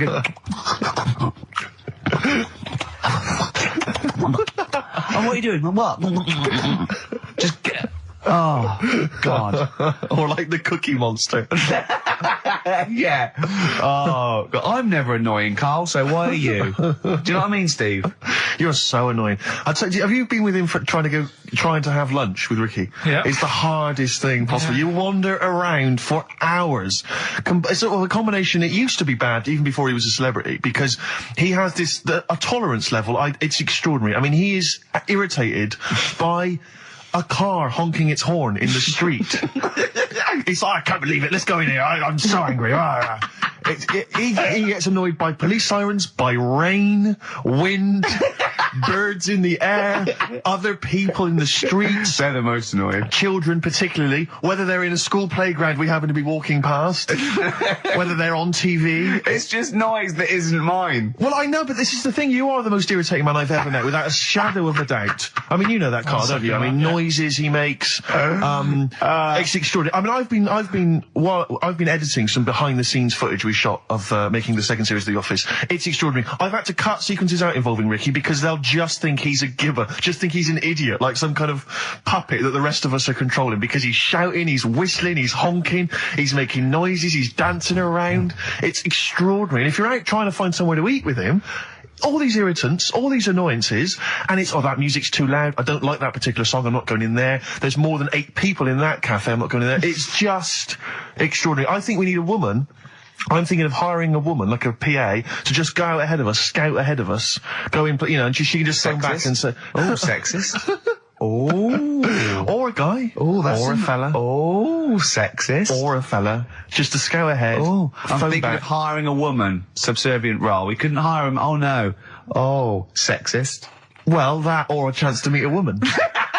Yeah. That I'm also paying. It's like paying for it. Exactly. Slightly more above board. Yeah. So, if you want to play Family Fortunes, call up. What's the number? 08700 800 1234. Yeah, it's just like Family Fortunes. Two of you are competing for some great prizes. And, I go, something you know how it goes, and then you go Buzz and play it on board. It's not as high tech as Family Fortunes. Current single from Nick Cave and the Bad Seeds, that's Bring It On. Yeah. on XFM 104.9. Ricky Gervais, Steve Merchant, Karl Pilkington, and 2 people on the line to play XF Family Fortunes. Brilliant. Hello. Steve first. Steve, hello. Steve first, hello, how you doing? You alright, mate? Where are you calling from? From my pub in Barnes. You got a pub? Yeah. In Barnes? Yeah. Are you posh? No. Oh. I suppose you're the local landlord. Do they come in and sort of like go, good man, there's a shilling, get me some ale? They're all posh in Barnes, aren't they? Well, no, not all of them, actually. Does Nigel Havers come in your pub? Because he lives there, doesn't he? Well, none of them do, actually. I know there's lots of them about, aren't there, in Barnes, but no, not You've in banned them. You've banned them. Who's on the other line? It's, Jennifer. Jennifer, hello. Hello. Where are you calling from? I'm calling from Forest Hill. Forest Hill, that's right south, and I don't go out of WC1. Oh, you should. Do you run a pub? Do I own a pub? No. Do you drink in one? Yes. That's just good. just some friendly chat there. Yeah, The thing between the brain that you were talking about before. Oh, yeah? I can't remember what it's called, but they did an experiment, and apparently the length of it determines whether you're straight or gay. Is that That's right? what I heard. Yeah. Well, so what? You could actually trim it if you fancied. It didn't go that far. Oh, well, Always. you've just interacted with Karl Pilkington. Oh, my God. I treasure that. Right, here's the prizes. Okay, now, listen, don't be disappointed because, as ever, Karl has just gone through some people's drawers here at XFM and found some really quite shoddy prizes. So, you get, on DVD, I don't know if you're a fan of it. Are they a German band? Rammstein or Rammstein? Oh, you'll enjoy that. But there's any number. that includes Asch zu Asch, Spiel mit mir, and Hergelade. That's just some of the classics on this, DVD of their greatest videos. Red Dwarf, the first Do you think series. Germans sit around looking at ISIS records and going, look at these Wonderwall? Possibly so. Wow. The very best of the Stone Roses, although I might have that. So anyway, there's also an I Love You compilation, kind of appropriate, and a tribute to the Ramones, which might be interesting. So you can get the idea, Steve and Jennifer, the stakes are pretty high. Okay, here we go. Extra Family Fortunes. So, fingers on the buzzers, just both go, wah! If you think you can answer this right, and then we, the highest answer or the top answer gets the chance to play or pass. If you play, you've got to get all 5 answers. There are 5 answers. Every wrong answer, you get a life, and I'll go, and when you lose 3 lifelines, then the other person can steal. It's as simple as that. If you've seen the show Family Fortunes... No, this is not based on anything I've ever seen ever in my life. Okay, right. Okay, fingers on the buzzers. Okay. Name something. We asked 8 of my mates, right? Something you associate with Karl Pilkington. Well, Okay, Jennifer, what? silliness. Yeah, that's the top answer, thick or dimness. Hang on. Do you want to play or pass? Play, please. Okay. Stay tuned, Stephen, because you might be able to steal if she gets 3 wrong. Okay? Right, okay. Right, we've got top answer, 4 to go. Thick or dimness is top answer, obviously. Okay, Jennifer, some other things associated with Karl. Comedy. You'd think so, wouldn't you? Yeah. No, I don't even know who he is. You don't even know who he is? No, she does. She must And do. yet, bizarrely, she knows that silliness or Yeah. stupidity is the top I know, answer. Yeah, come on. Something else. The smelly eyebrows. One more wrong answer, and then Stephen gets a chance to steal. Okay. I don't know. People are screaming it at home. Very sensible. Oh, What was that? Very sorry. sensible. Yeah. Yeah. Okay, Stephen, can you think of one of the answers that Jennifer didn't get? Must be a mind for inane nonsense. Oh, well, I'm going to give you that because number 5 is even thicker. So, yeah, what you missed is, our top answer was thick or dim. Second top answer was Manchester. Third was Roundhead. 4th was airy Chinese kid. And 5 was, even thicker. So I think Stephen's the winner there. Yeah, I think he's done well. Yeah. You enjoy Rammstein, and you get the Stone Roses and an I Love You CD. So that's the pilot for this show, okay? When Blockbuster's all over, we're going to phase in XF Family Fortunes. Karl, thoughts? It's not that good, is it? Why? It's not that good. Just... I'm not that happy with it. Why? Why? Yeah. Well, just... What else? What? No. You're definitely right about that top answer. Well, thanks. So Stephen wins all those prizes. Yeah. And Stay on the line and we'll take your address. And we'll send something to Jennifer as well for even bothering to talk to Karl. What's this, Karl? What are you playing now? About the Drum Boy. Yeah, excellent.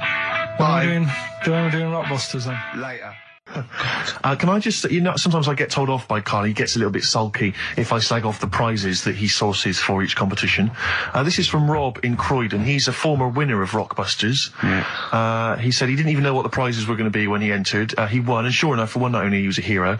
The following morning, it was just Rob again, and all I had to show for my triumph are 5 compilation CDs. It's amazing, isn't it? You look at his face when you say a word that he doesn't understand, and it just goes dead. It's like when your computer freezes. Yeah, it is like that. Yeah, is there an equivalent to Control Alt Delete when Karl just doesn't understand? So we have to press like knob, bollock, finger up arse. It takes him out of his sort of stupid, doesn't it? Now that's 3 things to press, but you've only got 2 hands, so. Wow. Yeah, I know. God, what would I do? I'd have. Hold on. So I could have the thumb of my right hand. Pop that up his arse. I'd have probably my index finger of my left hand on his knob.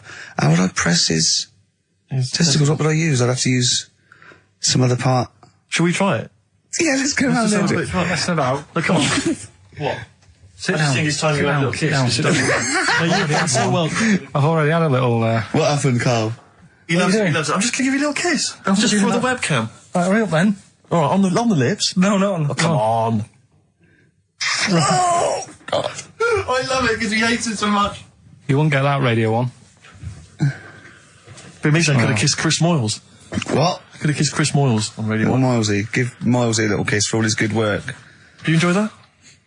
This is almost as embarrassing as last time we were on. We couldn't figure out what the name of the leader of China was.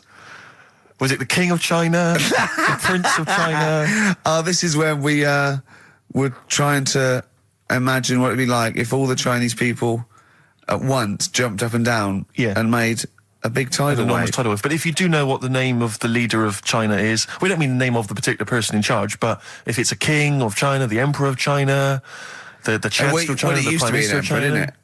No, that was Japan. Yeah, this is it. I don't know what's the big guy in charge. Is he still the chairman? I know Chairman Mao was important. I think he was just the chairman. I think he just governed all the big meetings. Yeah, I don't know. He just kept the minutes. Head Chinaman? Head Chinaman. The major Chinaman. The top Chinaman. Number 1 Chinaman. Do you know what? We're going to be honest here. We know so little about China. It's true. We know so little about China. Yeah. It's embarrassing. But if you've got any interesting facts about China, then email in ricky.gervais@xfm.co.uk. Also, I imagine the email address to use if you're going to take part in this week's Rockbusters. I did read an interesting fact. I'm researching. I'm doing a show called Politics, and I was researching. And there's a thing about sweatshops. Yeah, no. Sweatshops, like Nike. There's these facts, right? And these people get like a few cents an hour, and the CEO, I forget his name, for a Chinese woman to earn his 5.2 billion, she'd have to work 8 hours a day, 7 days a week for 10,000 years. But Steve, they don't. They don't. They obviously don't want to. Exactly. They don't want to. They don't want to. Lazy, Rick. I said in the past to you, Rick, that my grandparents, so I love them dearly, but it's like for the last 30 years they've been waiting to die. I know. It's like they just sort of, it's like, the novelty wore off of life. Life in the 50s. Yeah, they got kind of bored of it. Life, in the 40s, it was brilliant. All sat around the old Joannas, the bombs fell, singing. They loved that. The 50s, that was great as well, because that was the post-war years. It was, it was a bit tight in the pocket, but it was all right. Everyone pulled together. Then the 60s came along, all the crazy music, the funny hair. Let's stay in bed. Exactly. They basically stayed in bed. And it was one Christmas when my grandmother said to my dad, what do you like for Christmas? What do you fancy for Christmas? And this must have been, I don't know, 20 years ago. She said, what do you fancy for Christmas, Ron? And he went, well, I could do with a nice big kind of warm winter overcoat. She said, don't worry about that. Don't worry about that, because your father will be dead soon. It's right, you can have his. Meaning my granddad. Well, to be honest with you, my father's still waiting which is good news. Good news for my grandfather. Less good news for my dad. Freezing. He's freezing. He finds out, how is he today? He's fine. Oh, okay. Oh, I'm freezing. It is such a weird mindset, that. I think that, to me, is what sums up people from that older generation, the 40s and 50s. And it seems to me that you've got that kind of mindset. It's like you were born in the 30s. And whenever you talk of your childhood, it's like you had like a baked potato to take to school.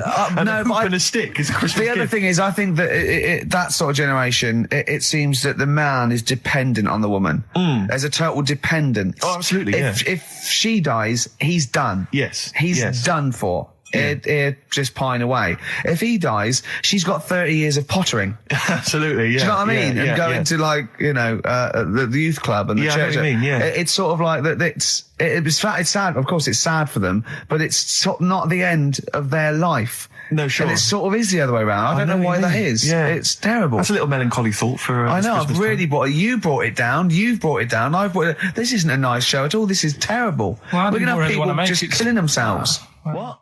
Because my Auntie Nora, she same thing, pumped her with loads of drugs. She used to have a cabinet next to the bed is like boots. She's got loads of stuff, right, for all sorts of stuff.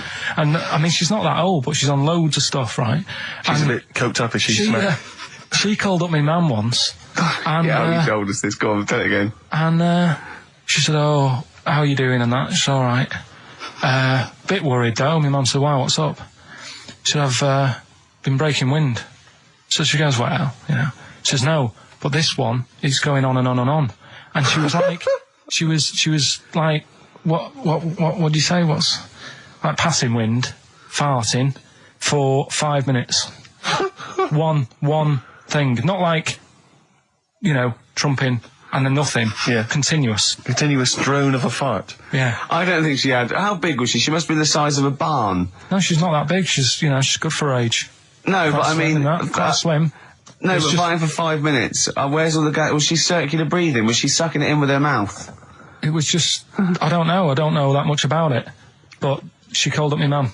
About 2.5 minutes in. Could you hear it in the background? 2.5 minutes in! 2.5 minutes in, she called my mum up, and it went on for a further 2.5 minutes. Oh. And she just stayed on the phone, did she? Where The whole was- phone going, well- can you hear that? Well, Did she hold the phone next to her arse? Listen to that. She was off the I'm ground. trying to work a tune down. She was actually hovering. She was 4 foot off the ground when they found her, the ambulance men. The cat's dead.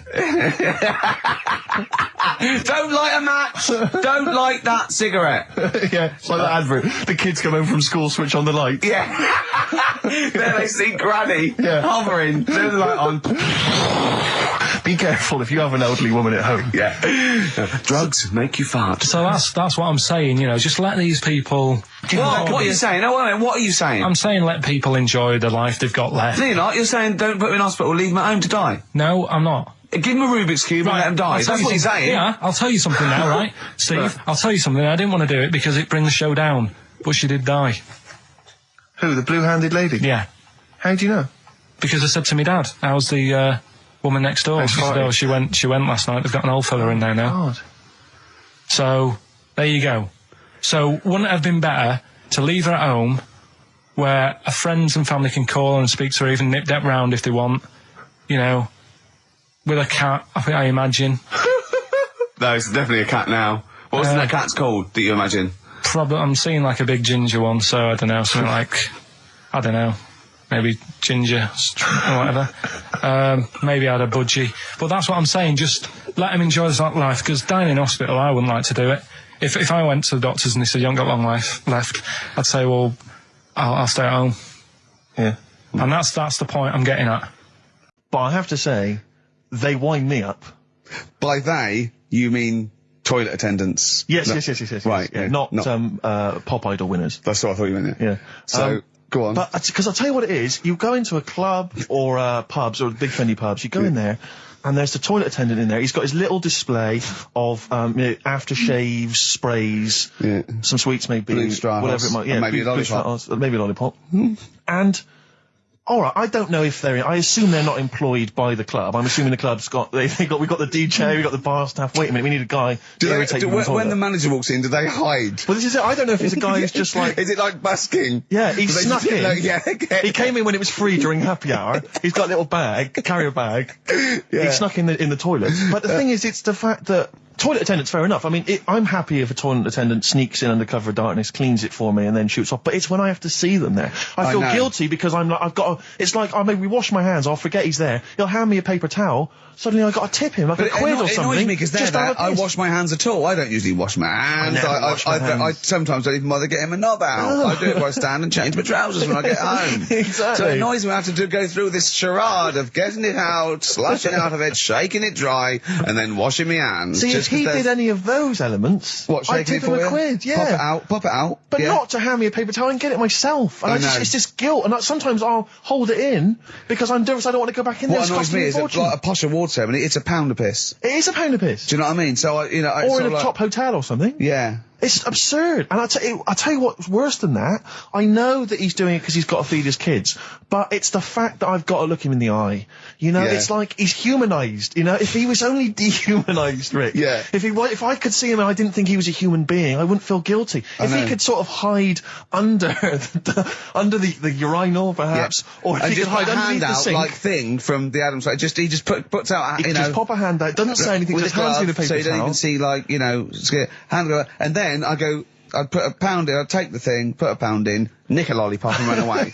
No aggro. Exactly. It's the fact I got to see them and I feel guilty because, you know, I'm on the radio, I've got a cushy life. I know. Here's a guy who's just trying to make ends meet. It makes me feel bad, it ruins my evening. Yeah. I'm just pleading for them. Can they not do it anymore? Can they maybe get a job, illegal mini cabin or something? Please.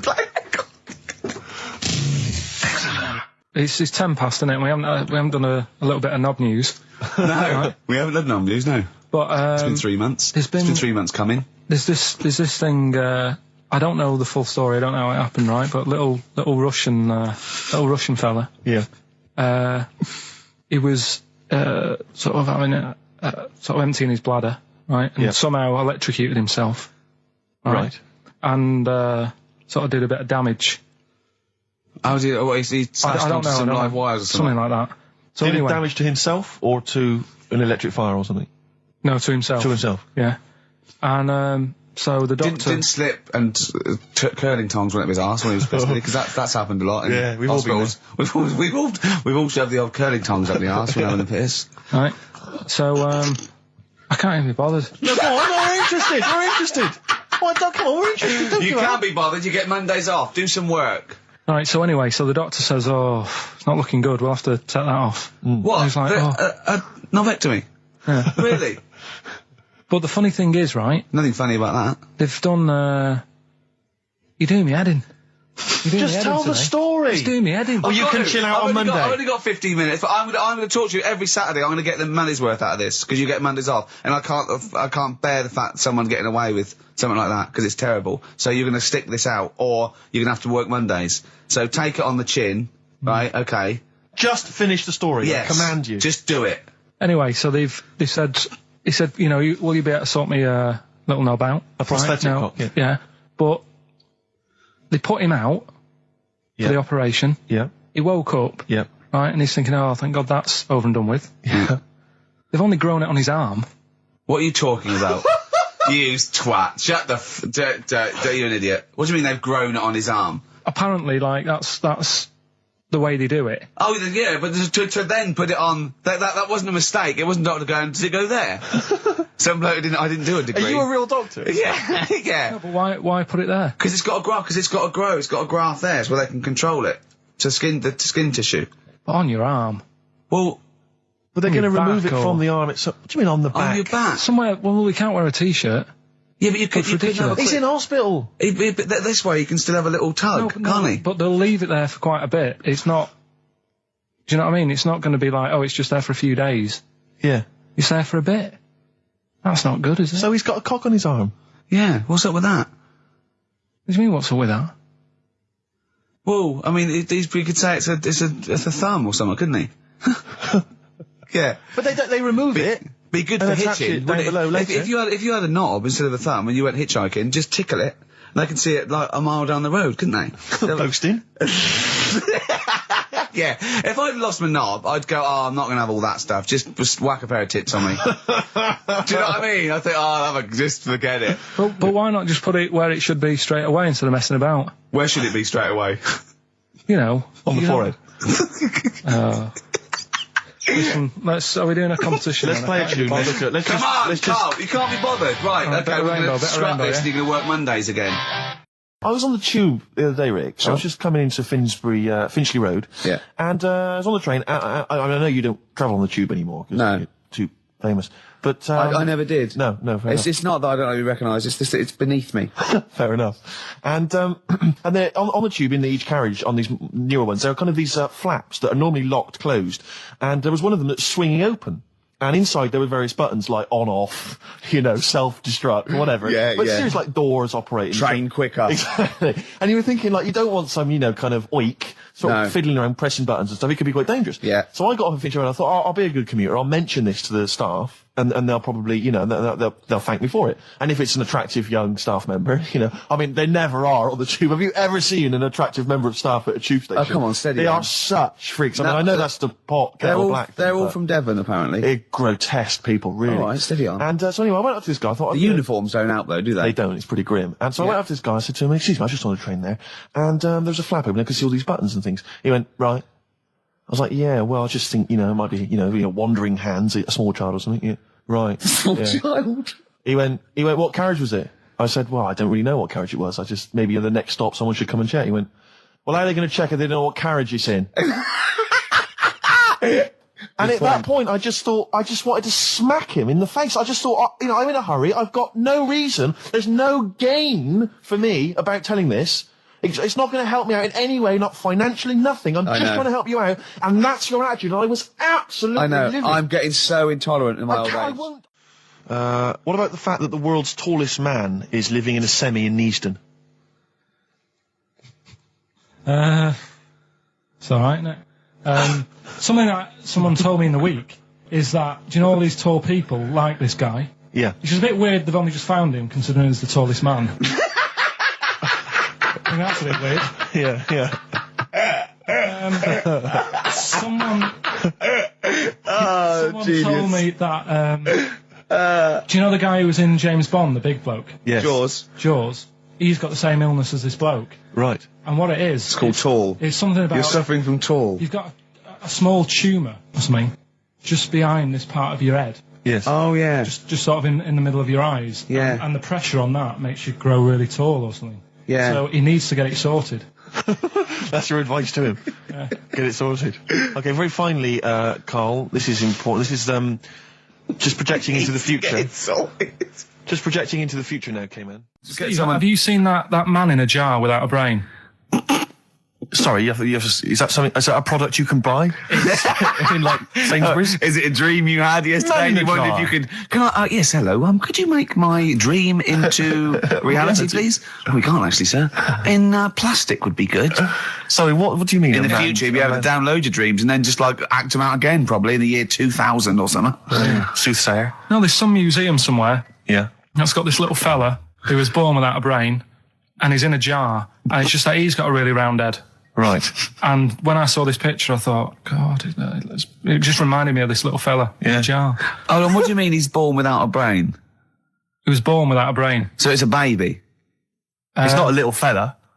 Yeah, but it's weird. Do you know the difference? Do you have conversations with people in prams thinking that fella's little and he doesn't talk much? Yeah. You know, babies aren't like little people. Well, maybe... Well, they are little people, but I mean, they're not very small adults. They're not like midgets. They don't do a job of work, is what we're saying. Yeah. You're very... No.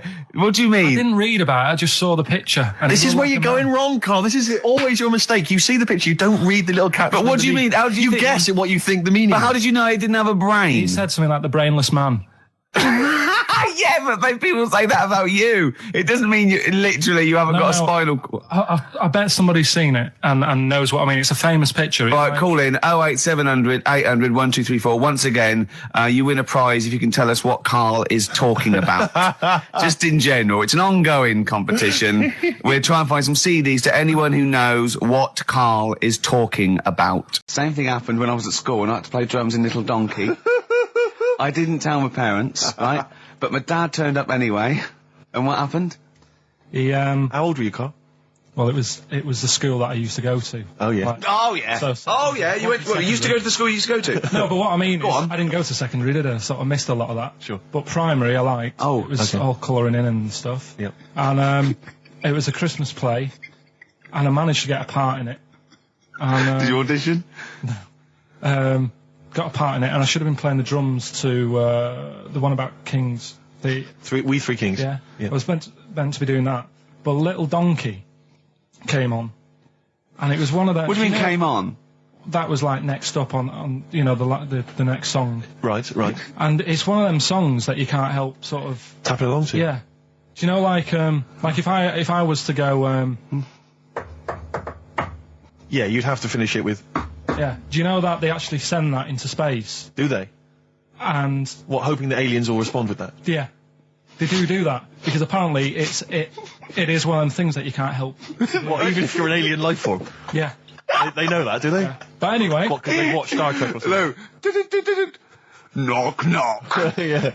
No, seriously. Is it true? Like if you send out knock knock into space, yeah, they have to say. Oggy oggy.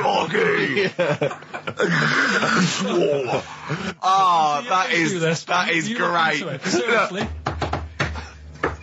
Oh, hold on, what's something out there? Was a little green fellow? That is great. Yeah. So anyway, that is Little Donkey is like one of them tunes that you can't. And I was there, and I had the drumstick, and I thought, oh god, the drumstick. I could feel myself. And anyway, just wanted to do it. Yeah. I started going along and playing Little Donkey, which I wasn't meant to do, but it went down such a storm. What, were there people like parents and that dozing off, and then suddenly they heard your version of Little Donkey, and they thought, wait a minute, now it's really picking up. What do you mean? I'm glad we paid £1.50 for this. What do you mean it went down such a storm? I'm going, hold on, was it like when people have Ringo lighters in the air? You know, like when Ringo joined the Beatles, now going, boo, Pete Best, but he went, yeah, they went, whoa! Oh, God. No, but the teacher just said, oh, it went down really well, you can do that again tonight. Right. When you're in it again. But anyway, so my dad was there, and you hadn't told him about this performance, so he just turned up off his own back. I never took the letters home and stuff to show my mum and dad, because it just put me off. So, anyway, he turned up, don't know why, he must have heard from someone else's dad. Yeah. He turned up, and he swore about me, which... Did he? I don't... Could you use a word that's allowed to be said? The word? Of course it is. Right. If you got a kid in the car or anything, you can turn it down now. Yeah. Right? But he said... there was a guy stood next to him with a camera, big video camera, filming it. And he said, yeah, film it, but try and avoid getting the twat in the hat in the shot. Because I had one of those porters, you know, the little round pork pie hats on. Right. This is so sad. What, was this a nativity play? It was about Jesus and stuff. Yeah, well, there was a porter there helping him with his bags. Of course there was, I forgot. I mean, Mary and Joseph, they got there. Yeah, because it was the hope, you know, because the inn was full. Yeah. But I think the porter doubled up with the inn and the stable. Right, that was nice. So he carry bags over, yeah. Yeah, no, so yeah. You're right, though. I don't know why I was wearing one of them. But I was. And, Out of Time by Blur. Luckily, we're not out of time. Got another hour and 25 to go. So it's not over yet on XFM 104.9. I'm Ricky Gervais, with me Steve Merchant and Karl Pilkington.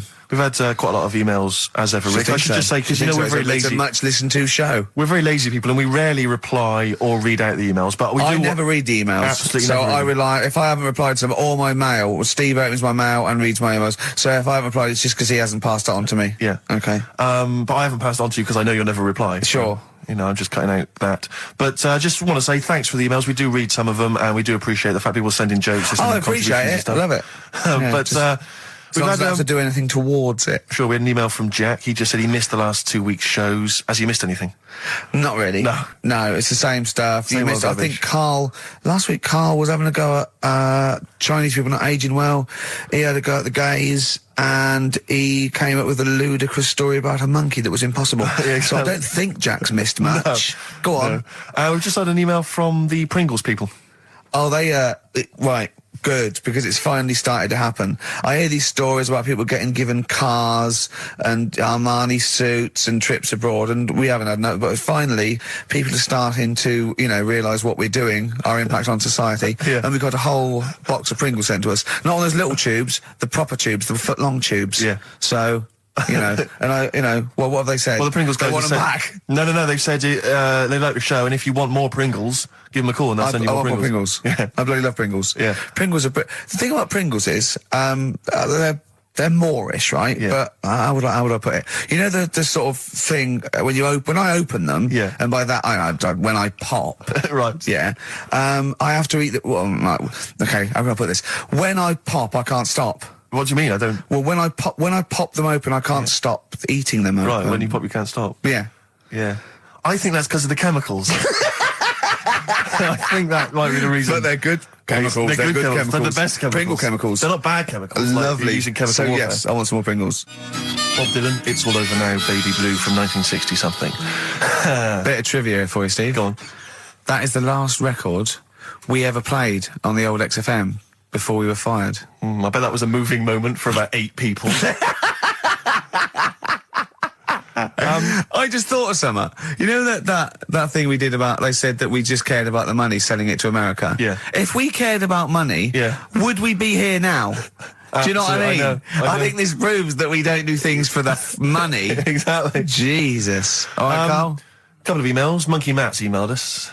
Who? Monkey Matt. Oh, Matty, yeah, go on. Yeah. He says... How's the Monster? He's all right. He says, Karl has missed a cracking headline from The Sport. Hide-and-seek champion found dead in cupboard. I hope it's real. I don't know if it is. I doubt it. Feeder. Do you know what? I'm annoyed at now, right? We've got another ad break coming up. How many ad breaks have we had in this show? I know. Karl, how many ad breaks have we had in this show? About 3 an hour, 3 or 4 an hour. 3 or 4 an hour, so about 3 minutes. So, 20 minutes. 20 minutes is wasted on shite. I mean, apart from the stuff we talk about. Well, it's funny you should say that, because someone said to me last week that they felt that there were more adverts now on the show than there used to be. Are there more adverts in the show? I think, just checking some of the emails, I think that's because people are requesting them. They find them more entertaining than what we're giving them. But can't we sort this out? Don't go on about it. No, can't we though? Why can't we have less? Why have we got so many? Is it what happens, doesn't it? Oh, well, no, you can't listen to radio in after every record. It's bad enough trying to keep listening with the rubbish we come out with. Yeah, we've got Rockbusters here, let's get them back. You know what I mean? Don't steal our son. Please, lads. Thrills on XFM 104.9. I'm Ricky Gervais. With me, Steve Merchant and Karl Pilkington. Yeah. Little Carly Pilkington, little baldy mank, whinging little twat. How are you? Yeah, all right, yeah. What are you doing? Happy? Feeling a bit happier today? You look as full of spunk, as they say in America. Yeah, I'm all right. Just a bit of a miserable day, though, isn't it? Yeah. A bit miserable. Yeah. Walking in today, right? Do you know I walked through, like, the sort of the gay district of London and that? Right. You don't walk, you mince, don't you? I'm just walking through on the way to work, and I'm always interested in their little shops and stuff that they have, right? Loads of their little shops. That's no be ashamed of. If you want to go in and buy something, go in and buy something. I'm just having a look at, looking in the windows and stuff. Little postcard just near the entrance. Yeah. That's meant to tease people in, to make people go, that sounds good, I'll nip in. Right? Little postcard. Free butt plugs with every sale. That's great. How did we get from 5p off milk to free butt plugs with every sale? Wow. What society come to? Well, it's because we're liberated, Rick. Yeah. You know, it's an open society. What did you buy to get them? You didn't buy... No, I didn't. But what's the purpose? What, of the poster or of butt plugs? Butt plugs. Because I really honestly You don't... shove them up your arse, don't you? Whoa, slow down, bum. Shove them up your bum. Yeah. But when? Is that just like when you're doing whatever, doing stuff around the house? Or? I think it's not to keep things out. Is it like you would use a plug in the sink to keep, the water in the sink? Oh, if you're not gay. Get that? Oh, yeah. No, I know what you mean, yeah. I don't know. No entry. What is it? I mean, I don't understand what I that's don't know. I assume it either feels good or are they... well, I've got to be careful here. Or are they sort of like breaking it in? Right, yeah. Do you know what I mean? Like it's like a shoehorn. or It's like when you stick paper in your shoes if they're a bit tight. Or those people who sort of like put little bits of wood in their lips, and then as soon they've got big plates in their lips. Yeah. Same with the butt plug. It means you can, you're ready for anything. I don't know, do I? Look at Karl's face. Well, if you know what butt plugs are used for, then I'll get in touch. Ricky.Gervais at XFM.co.uk. What do you think? If there's any... I can't believe we're already on this subject. I know. It's 1:05 and we're I was going to say then, if there's any people who use butt plugs, and I was thinking that Karl would have said, well, they're not up yet. Yeah. Because they go out late. No, but what? We're award-winning people. We've written a TV Not on show. radio, though. Not on radio. We're rubbish on radio. I know, but We've got nothing to lose. I always say to you, Steve, that I like educating people and that. Now, the way I see it is I didn't know what they were. Let's phone to go. Someone know about butt plugs. All right, we'll get. No, get them on. Get them on. Ask them. No, because they might say something dodgy. Oh. Yeah, whereas, what have we just been doing? Just take a chance. Take a chance and tell them not to swear. Well, you tell them. Okay. Right, Steve, I haven't got my headphones on. Hello, who's that? Hold on. Who, sorry? Nicholas. Nicholas, hello, mate. You're not going to swear, are you? No, I'm not going to Keep it clean. Yeah. Keep them keen. What were you calling about? I'm phoning about your plugs. About, not my plugs, but sure, plugs in general. What, do you know much about them? No, Are you a plug user yourself? No, I'm just thinking if maybe you've got some gay friends and you're spending the night at their place, you might want to use one. Right. What, you mean experiment with them, or...? No, so you can make sure they're not going to do anything while you're asleep. Could I suggest, just lock the door? I mean, that is easier to me. Can I make a bigger suggestion? That's probably the most homophobic thing we've had said on the show today. Thanks very much for your call. Right, okay, good. Well, that's why we shouldn't put people on the line. Just, without checking first. I think Karl's made a good point. That's the calibre of listener we've got. Karl, come on, what's the matter with you? Oh, Thorns. that's No blue sky. Beautiful, isn't it? Isn't that a great track? it's all right, yeah. Just had an email, yeah. That woman who opened the Office script could have her head cut off. Apparently. When a letter is posted, it becomes the property of the Queen until it reaches the person it was meant for. By opening it, she's committed treason and could be killed. I don't know if you're familiar with this story, Karl, are you? Go on. Apparently, some copies of the Office Christmas specials, scripts, got sent to the wrong address. Some woman. And, I don't know what you do in that situation. Normally, if I get mail that's not addressed to me, I just give it to the postman or put it back in the postbox. Radio 1 tried to speak to her, but apparently she's got a gagging order, which makes us think that she sold it to the Sunday. So we'll read it. We'll read the plot of The Office tomorrow in the Sunday papers, which ruin it for some people. Ruin it for a lot of people, yeah. But the other thing is, I mean, if it was sent to her, obviously her name wasn't on it.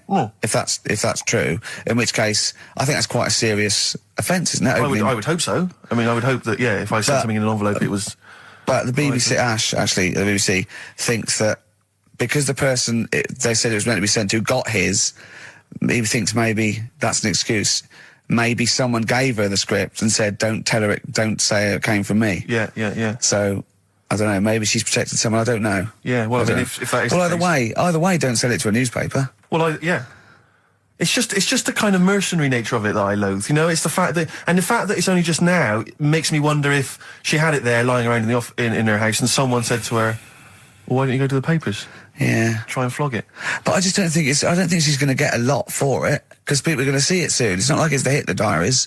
Well, they're not very well written. But, I mean... I don't know. I tell you what I'm frustrated by is just the fact that it's like we've worked hard to give people some kind of pleasure for this Christmas, because a lot of people are very depressed, Rick, really low at this time of year. They've not got what they wanted. But we're trying to cheer them up, give them a bit of happiness. Yeah, but I think she'll be happy if she gets a lot of money. True. I don't know. I think it's just tacky, really. It's like, well, I just say, if you're a fan of the show and you don't want to know what happens, then don't read the Sundays tomorrow, or at least avoid it when it says we tell you what happens. But the papers might not ruin it. The papers might go... We've got them, but we're not going to ruin it for people. That'd be a nice gesture. But all I can say is it's a good job that I send out the prizes. Because that Michael Palin around the world in 80 days will be going to the person who won it. Yeah. And if someone else receives it, they better not try. What's the one? What's Karl's view on? Karl, what do you make of nudism? Who's that from? Let me just check who that's from. It's a time and a place for it. That's from. It's very difficult to tell. That's great, you see. There's a time and a place for it. That is just brilliant. That is Dickie Bird. That's that sort of northern, confident soundbite. What do you think of nudism? Time and a place for it. There's a time and a place Would you for do it. it, Steve? Would I do nudism? Yeah. He's not allowed. Not again.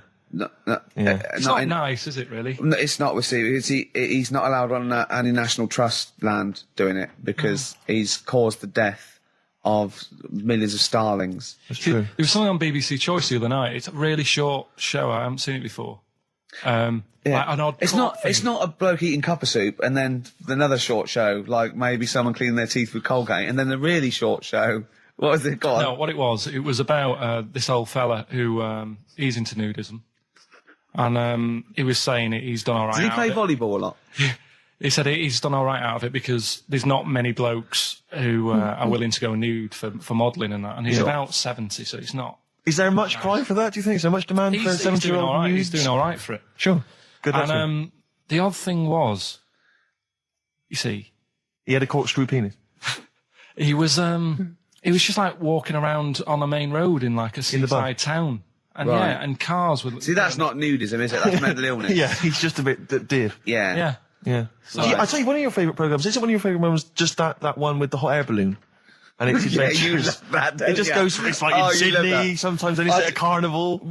His favourite programme when he was little, he used to watch it for hours, was that little girl by a blackboard with 2 toys. Yeah. He used to love You that, didn't enjoyed that, didn't you? You weren't raised as an experiment and you escaped from a laboratory. You had regular upbringing in Manchester and that. Yeah, I didn't go to school much because my mum and dad had a caravan. Right. No need, is there? No need when you've got that sort of fun at home. And I used to just go away for weeks. Really? Yeah. Is that true? Yeah, honestly. Where'd you used to go? Portmaddock. But And so you didn't go to school much? No, I did, but not as much as everyone else. no. How many holidays were your parents having? What was their income that they could... No, my dad used to work nights, and he used to travel back, because to Manchester from Wales, it wasn't that far. And Manchester to Wales? He used to do 4 on and 4 off, so me and my mum were like loving it. But what Port Meredith? Portmaddock. Portmaddock. Just down the road from Port Merion, where they filmed The Prisoner. Right? Oh, so that's cleared up for me. Location-wise. So what did you do then? You were in this little 2-berth caravan on the back of a Cortina estate. Right. Well, what was it? What was the car? I want the... What was Granada, Full Granada. Full Granada. What are we talking? 1980... Yeah, 82, 83, right. 84, 85. Okay. And you in the car down there, park up. Yeah. What was it? What was Port Meredith? Portmaddock. Portmaddock. Remember Ruth? It's just, Oh, yeah. it's just a holiday camp. Yeah. And had an arcade and a beach. I was loving it. Yeah. But so of the 52 weeks of the year, let's assume, I don't know how many weeks you take off normally for holidays anyway. Let's just say, I don't know, you go to school 45 weeks of the year maybe? Generally, most kids? No. Bit less. Bit less than About that? 42. How many weeks would you say you actually spent in school? Well, how many weeks do you have off for summer? Well, we'll work that out. That's what About I mean. 6 off for summer, about 3 for Easter, about 3 for Christmas. Put it this way, I'm surprised I'm not Welsh, to be honest. Right. So I was there more than was in Manchester. Did the school authority not come and check you out? No, they didn't. Didn't get Manchester, I suppose they didn't care, do they? Not really. Yeah. They're lucky you turned up at all. Why did you just turn up for the last day when you could take in your best toy? Did you know that when you could take in any game? Just play with everyone else's. Why, I break my stuff. Sure. Yeah. Yeah. No, that's a good Well, this point. answers a lot. This does answer a lot. The fact that you spent most of your time on the beach as a kid. Teachers were no good at my school. We were talking about it yesterday. About So you were teaching them a lesson by going off for the summer. Yeah. Anyway. And did you go to university? No. No. Did you go to sixth form or college? No. When did you leave school? When I was about 15. Right. What, you just went on holiday and didn't come back? I just got a job early, didn't I? Where was it? Portmaddock? Getting there. No, I was a printer. BM Print in Trafford Park. Well, that's great. That's a little interview there. Yeah, little next, I'll be interviewing Steve Merchant. What are we playing next? Bit of elbow. Oh, this is fantastic. This is Elbow. Elbow, Asleep in the Back. I think that is absolutely beautiful. I think Elbow are my favourite new group. We've sang their praises many times and they've never phoned to thank us. Should they? Yes. Do they? Annoying. Really? Annoying. No, they're doing a good job there. I wonder if they found their lyrics. Because I also wanted to write a song for them, didn't I? They didn't take me up on that either, Steve. I'm not sure I'm so keen on them now. I'm Ricky Gervais, with me Steve Merchant and Karl Pilkington. And England are world champions again then, so... Oh, it's brilliant. It was amazing, wasn't it? See, I'm not a rugby man at all. I never watched rugby. I think the last time, was when we won about 12 years ago, whenever it was. And I got into it last week because I realised we were doing so well. I watch England win anything. Yeah. Do you know what I mean? I don't care what. In fact, I wasn't into war when I was little until I realised we were so bloody good. We are really good at it. You know, it's brilliant. But yeah, fantastic. Yeah, it was great. Right, that's the rugby thing over. What next? That's it. That's all I've got. That's all I had today. It does steam me. Sometimes I watch it, and it does remind me of when I play rugby, because one of them will boot it down the field, and then someone will catch it and boot it straight back again. Yeah. Which is essentially how we play rugby. I was made to play rugby. We had to play rugby, and I don't think I'd get rid of the ball so quickly. Yeah. I don't think I ever got tackled or fell over. Yeah. I think I touched the ball about 20 times in the 2 years it was compulsory. Yeah. I was terrified. Yeah, absolutely. That's same as cricket. I can't. I'm a terrible batsman. I'm all right at bowling, but it seemed like the pastime for people I went to school was to injure you. Yes. It was funny to see someone poleaxe. It was funny to see someone get a cricket ball in the head. Absolutely, yeah. You know, I never relaxed into rugby, because the first day I was going to play it, my mum, I swear to God, my mother said, "You're playing rugby today. You got the kit and everything. Enjoy it. Be careful." There was a kid at my school who broke his neck. And thanks very much for that.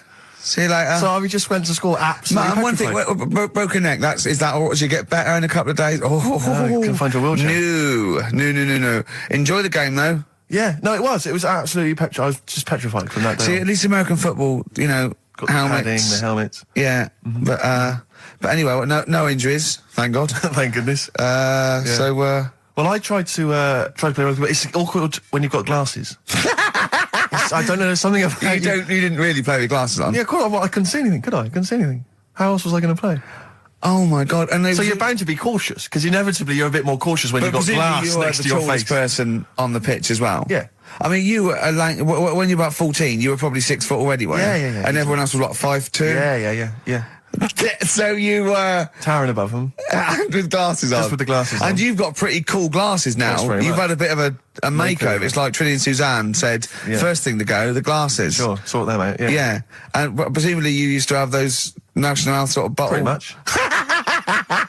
Yeah. Is it true you've never been able to mosh? I tried to mosh.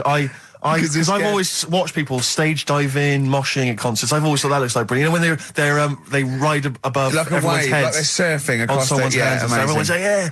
And I always wanted to do that because I'm a big rock music fan. And the only time I did mosh was at Rage Against the Machine.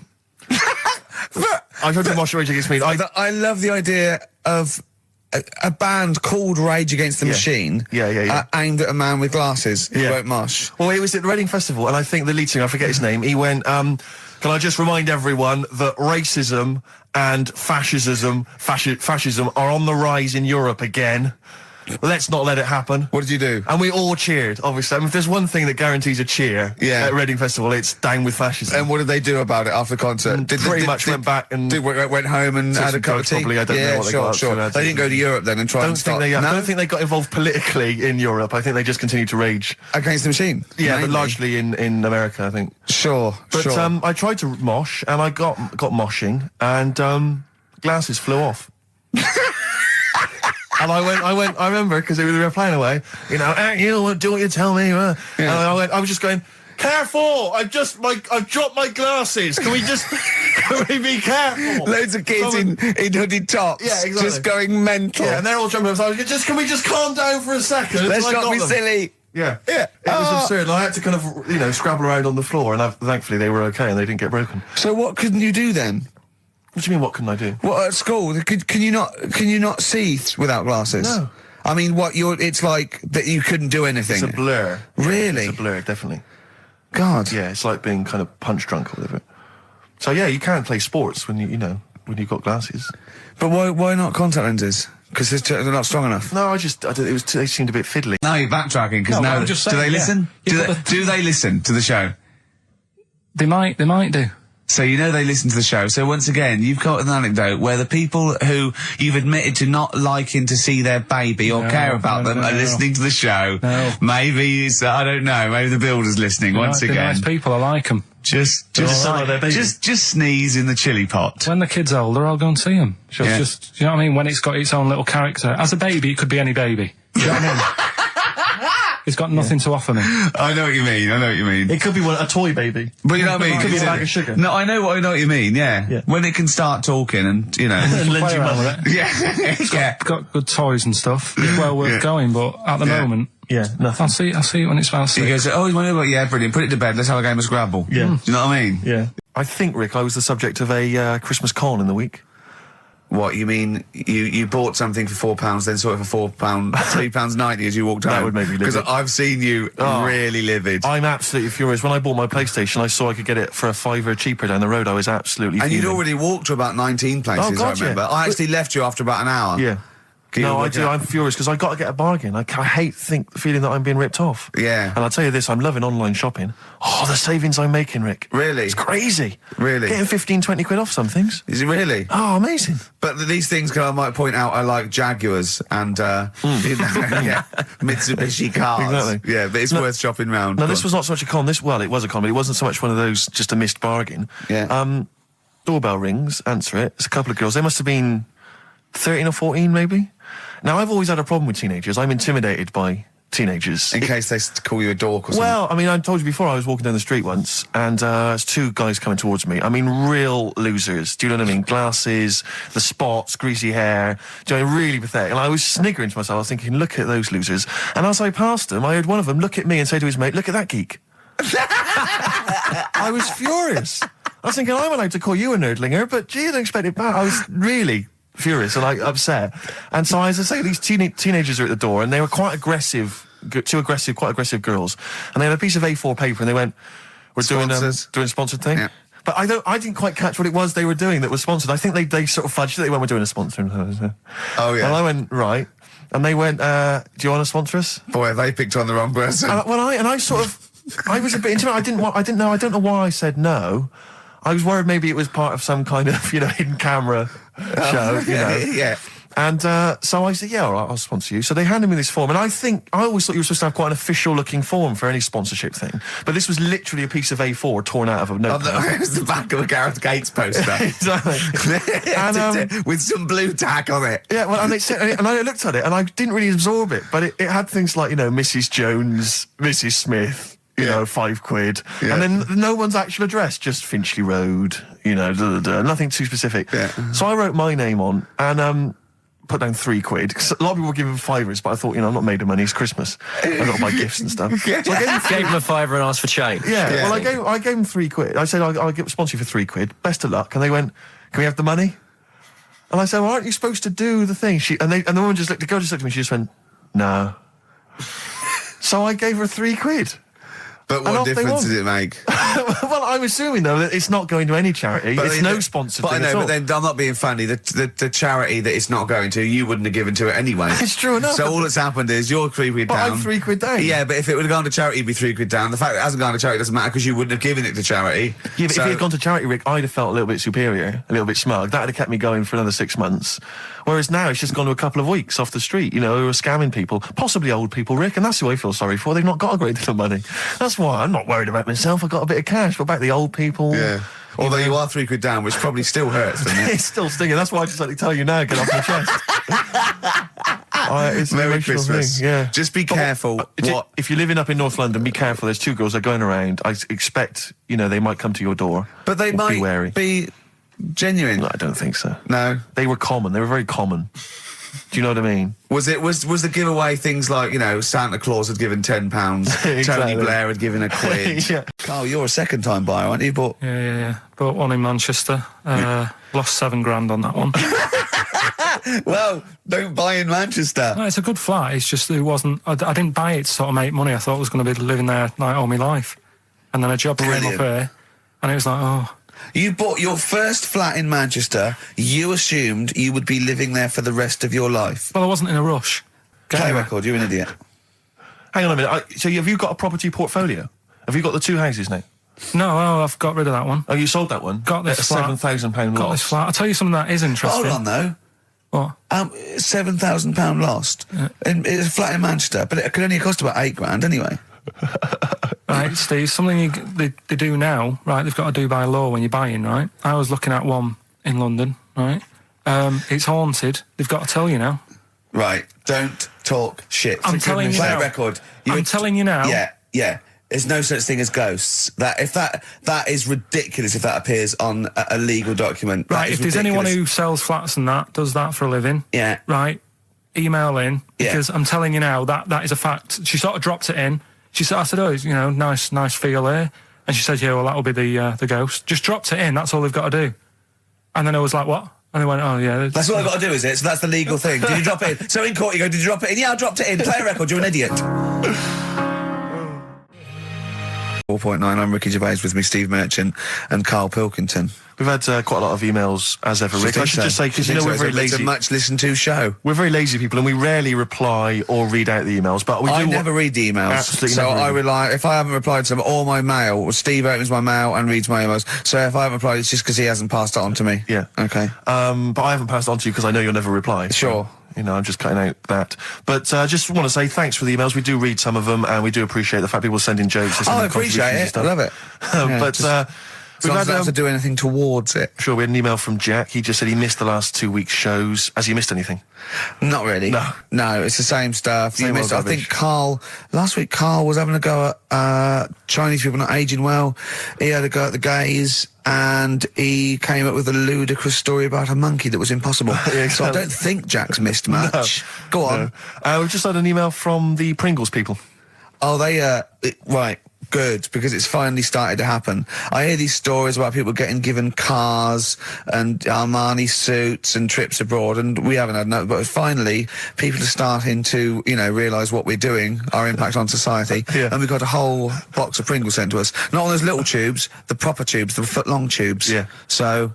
you know, and well, what have they said? Well, the Pringles guys want have them said, back. No, they've said they like the show, and if you want more Pringles, give them a call and they'll send you more I Pringles. want more Pringles. Yeah. I bloody love Pringles. Yeah. Pringles are... The thing about Pringles is, they're Moorish, right? Yeah. But how would I put it? You know the sort of thing when I open them, yeah. And by that when I pop, right? Yeah. I have to eat the. Well, right, okay, how can I put this? When I pop, I can't stop. What do you mean? I don't. Well, when I pop them open, I can't stop eating them. Right. When you pop, you can't stop. Yeah. Yeah. I think that's because of the chemicals. I think that might be the reason. But they're good chemicals. They're good chemicals. They're the best chemicals. Pringle chemicals. They're not bad chemicals. Lovely. Like using chemical so warfare. yes, I want some more Pringles. Yes, what else more Pringles. It's interesting actually. You were saying that like other people, you know, like Kylie, I imagine would get given sort of maybe sexy underwear. You got Robbie Williams where he gets the Armani suits. You get sent the crisps. Yeah, which seems appropriate. Yeah. Oh, it's nice to be sent. Go on. Talking of Pringles, on the Finchley Road tube station, early on the way in, there's a lot of Pringles there, isn't there? Well, I'll tell you a job I don't like. What? I wouldn't want to be doing. The woman, there's a little woman who sits in the little snack stall on Finchley Road station. Yeah. And I don't know how to describe it, really. She is surrounded by snacks. She can't move for snacks. Does it look like American Beauty, but with different... Not dissimilar to that. Yeah. It's a little hut on the station. And it's like, if you go to the seaside, you can put your head through one of those cardboard cutouts and it looks like you're a big fat person or whatever, and you can have your photo taken.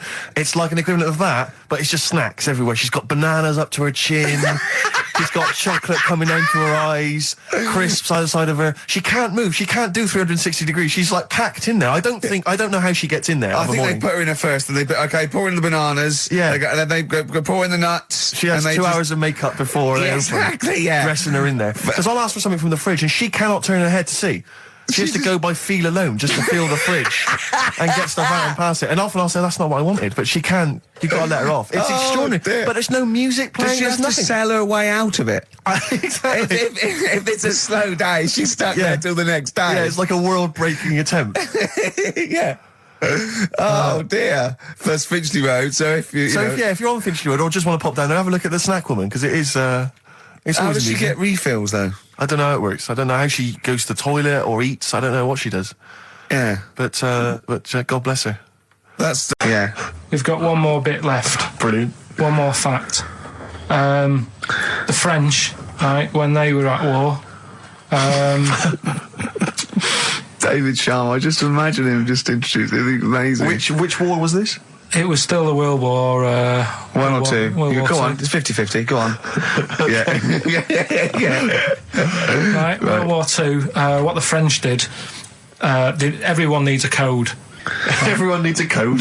Yep. A code when you're in the army. This is a Disney song. Right?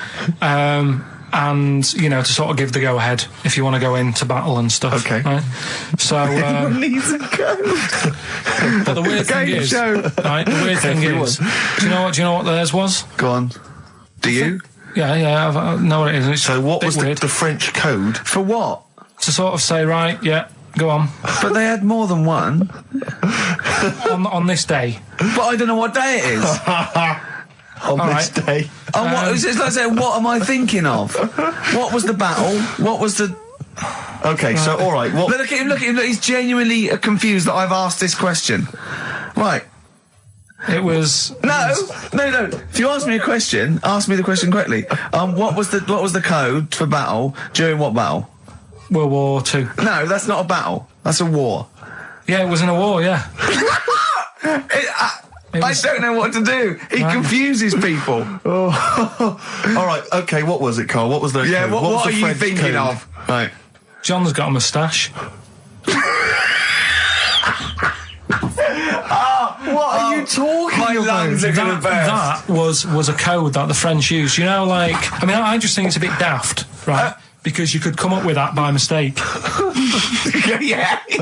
Two French blokes talking in the trenches, and they see a major walk past, and they go, "Oh, look, John's got a moustache," and they all go and go, "No, I was just talking. What are you talking about?" Well, the way I don't think that's a good code. I'm not. I don't believe it is the code. No, it is, seriously. And what? It's would just it, that would it we have talked been, would it have about been it. said in French? Yeah. Okay. Yeah. But Guess in. Yeah. No, but What? you see, I can't even be bothered What are you saying, Carl? because it's not a very good code. Do you know, like we've talked in the past about things you don't see, and I said an old man eating a Twix. Yeah. If they use that's safe. Because no one is ever going to see a man having an old man having a Twix. What do you mean? Well, use that as a code. Don't use a saying, John's got a moustache, that could crop up. It's like the war's kicked off. How did that happen? Well, I said John had a moustache. Oh. Two French folks would never be saying John's got a moustache. Why would they? Because back then they were fashionable. He nearly makes sense, doesn't he? I assume it would have been Jean. Yeah. No, probably John. And how would this code have been? I mean, who would have announced I this just to read everyone? it. I read it like that, Steve. That's what was on the internet. This is a code that was used. John's got a Don't moustache. be angry with me. I know, but you're always asking questions. Because I'm interested in history. Yeah. Go on, Carl. Got that right. Do you know the guy who was in James Bond, the big bloke? Yes. Jaws. He's got the same illness as this bloke. Right. And what it is... It's called tall. It's something about... You're suffering from tall. You've got a small tumour or something just behind this part of your head. Yes. Oh, yeah. Just sort of in the middle of your eyes. Yeah. And the pressure on that makes you grow really tall or something. Yeah. So he needs to get it sorted. That's your advice to him. Yeah. Get it sorted. Well, I think we should have a White Van Man session. Oh, White Van I Man think people tune in for the White Van Man Yeah, session. people who haven't tuned in, they don't know. If people aren't familiar with this, the Sun runs a column every day which is asking some punter from the street their views on the week's big events, and we just thought, why not hijack that idea but apply it to Karl Pilkington. Karl, I've seen much news again this week. you've not seen much news. Don't worry, I'm sure you have an opinion on it. Just give us it from your heart. So Gladiator. Okay, so, well, on the subject of Gladiator, what do you make of Russell Crowe's appalling behaviour at the BAFTAs? This is, I heard a bit about this. This is, when he got some director or something, because... Director or producer and threatened them, because they cut his bit, didn't they? They cut a poem that he'd done during the acceptance speech. I watched it on Sunday night. I didn't realise it wasn't live, to be honest. Yeah. But I quite liked the way it was to the point and didn't mess about. He went up, he said thanks. So you're saying that he shouldn't have beaten up the director? Is that what you're basically saying? It's a bit over the top. You thought I mean, if you didn't have time, if you really, I mean, what's the poem got to do with the film anyway? He was an awards. So do you think it's ever justified to beat up a TV director if you're a major Hollywood star? Depends what he's done, but I mean... Right, what would he have to have done, Karl, for it to be fine for him to then beat him up? The thing is, right, forget all the beating up. At the end of the day, it was a awards thing for a film. The poem had nothing to do with the film. Yeah. So go up, collect your award for that thing. And if he really, really wanted people to hear about this poem, he could have photocopied it and left it at the entrance and said, on your way out, this is a really nice poem, pick one up. No, but the thing is, he knew it was televised, so he knew by saying that poem once, he was reaching 5 billion people. That's a lot of photocopies. Do you see what I'm saying? I'm not saying he was justified. It wasn't a poem award. If it was an award show for poems, you'd say you can't cut it out. It'd be like doing the top 40 and then going, number 1's good, but we haven't got time for it. But it's a films thing. Okay. And he went up and he got the award for the film. Which film was it for? I don't know. But when I wanted to give you results, I said, let's give Karl his results. Steve went, no, we should introduce people to Karl again, just remind people what Karl's like. And he's so right. I'm so glad we did this first. Am I right, though? Carry on, Steve. Okay, the next topic. What about this big debate over whether Kylie Minogue's had a bum job? I'd have to see it. Next. Okay. Anyway, Karl, look, let's have a little quick session of White Van Man. For those that don't listen to the show regularly, The Sun, as you know, has a section called White Van Man where a member of the public gets asked their opinions on the week's big political and social hot potatoes. Karl, we just thought it would be fun if you answered some of the questions. It's not so much questions, it's just your views really on these big news stories. What do you make of Olympic ski hero Alan Baxter testing positive for drugs? What did he do? Well, he won a gold medal in the Olympics, and what? He was a skier. Right. And he won gold medal, and they've just tested him positive for some kind of illegal drug. But what, I mean, if he did, why take drugs to ski? Why? Because all you do is balance. But imagine, it'd be amazing if you were stoned, like going down a hill. Yeah, it's not like you have to... It's not going to help you, is it? No, it's not just like... gravity that's doing all the work, isn't it, with skiing? Yeah, but it's often to do with your athleticism, isn't it? It's no, but it'd be like saying, and we've just found out the people on the toboggan were on crack. It's not going to help them. You sit there and you go with the flow, and you try and you hold on. Could I say, the drugs he was taking... that's his defence, It probably wasn't jacking up H or, dropping a few E's or getting stoned. He was probably taking more sort of performance-enhancing drugs, as opposed to him just, like, scoring some shit around the corner from someone, getting off his tits and jumping in a toboggan. Doesn't mean that, does it? He wasn't off his nut. Yeah. You tested you? You pissed out your head. But why doesn't he just say, don't be stupid, why would I do that? It's just not going to help me out. But it is, isn't it? Because performance-enhancing drugs do. Wait a minute, Steve. Wait a minute, Karl. Right, look at this way. Okay, look at me. Yeah, have I got his attention? Yeah, the lights glinting off your ring there. Yeah. Okay, right. Now keep concentrating. Right, some athletes, you're aware they take drugs. That's to build up muscle and stuff. Yeah, swimmers. Runners, yeah. Not only do they help build muscle, right, but they can actually, give them a boost performance-wise. They're sort of like steroids and all this sort of stuff, right? So that's the sort of thing we're talking about, okay? Right. So again, he wasn't on a bong would that help before. You? What? Why would that help you when all you've got to do is balance on skis? Not when you're at the Olympic level. Yeah. There's a lot to do with, your body and your legs. It's practice, isn't it? It's like, if you've skied for years, then you've got good balance after a bit. Oh, do you know what, Karl? Do you know what? You've made a mockery of drug taking. Well done. Right, next one, Steve. I hate this. Okay, what about the fact that the pension crisis is going to force Britons to work into their 70s, Karl? You might have to carry on working into your 70s before you can claim a pension. I think it's a good thing. Because you see a lot of old people who look bored. Okay.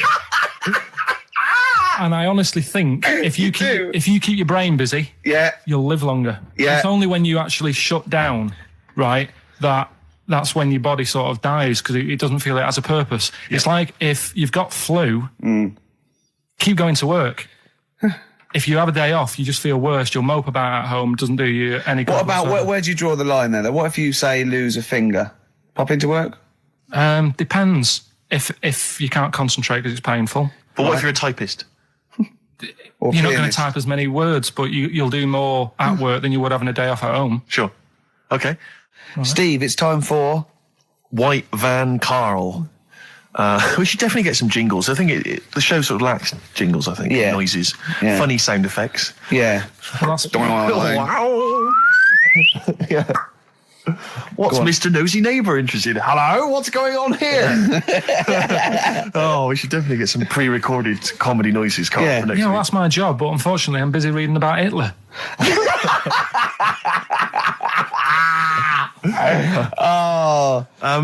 For those that don't No, not familiar with this feature. Basically, The Sun runs a White Van Man column where it asks just people who, every men and women, their views on news stories from the week. And we decided we'd just ask Karl his opinion on some of the same issues. This week... Not like us to rip off another idea and just use it for our own... No, but this time... The White Van Man in The Sun this week is Herbie Crossman from Harrow in Middlesex. Herbie. And he's asked his opinion, Karl, and what's yours, on pop idol Will Young admitting he is gay.